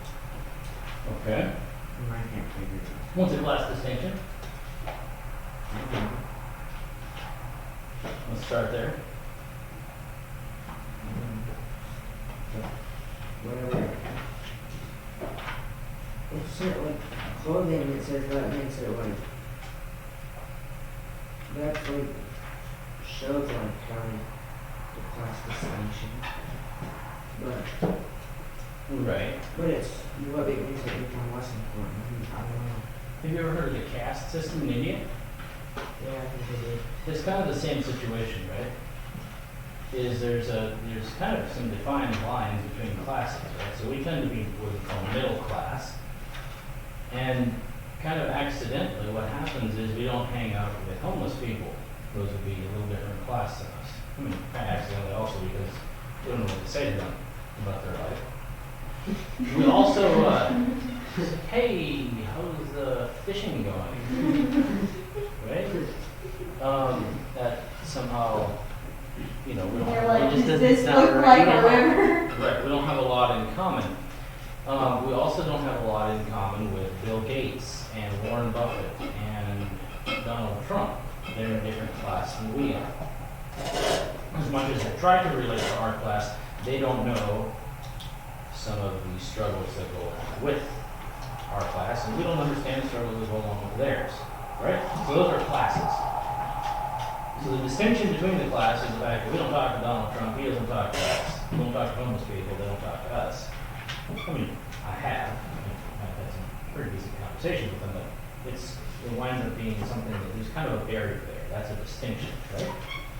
So what you're saying is that it's just like That's bringing it to today's situation, right? So here we have a farmer, that's one class, kind of maybe one class, and here we have a field slave, that's another class. And they don't eat together and they don't live in the same kind of houses, and that's a distinction between classes, right? What causes these distinctions to become less important? well, like I think it's because they can just live without the other people. Like they don't really. Right, they kind of wind up doing things on their own. But what causes the distinction to become less important? They're not dependent on it. I don't know. Maybe, but like if there's two people that are together, I think I know what they're shooting for. This is the last page. Ah, yes. That guy's ugly. Well, he's wearing a wig. He can't look good. Also, his forehead is gaining on him, I know. even with the wig. His not great. And his cheeks are red. I know. It's like He probably used Carry makeup. I think what they're shooting for is this chunk right here. No, not even quite.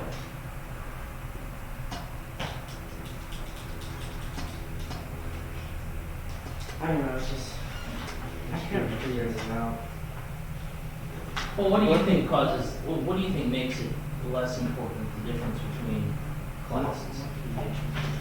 A lower class. Well, it's like the rugged frontier life. They all have to struggle to survive, regardless of who they live. So basically they just. It says it somewhere. I'm pretty sure. Right there. On the page. Oh, there we go.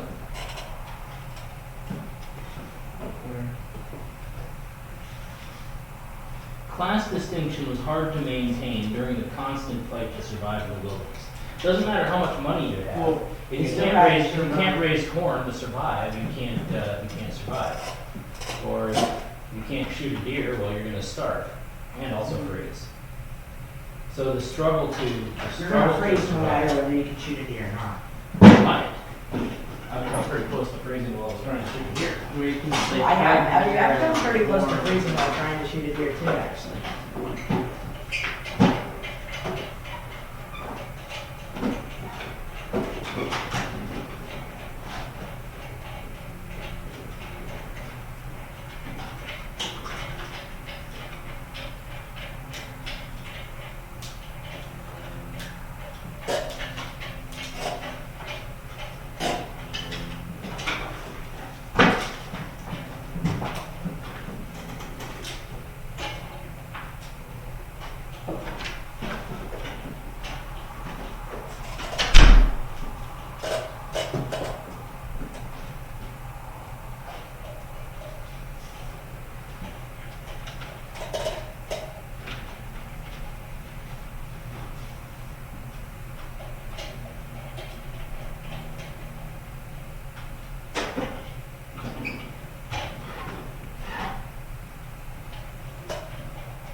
Make sure to tell you about memory.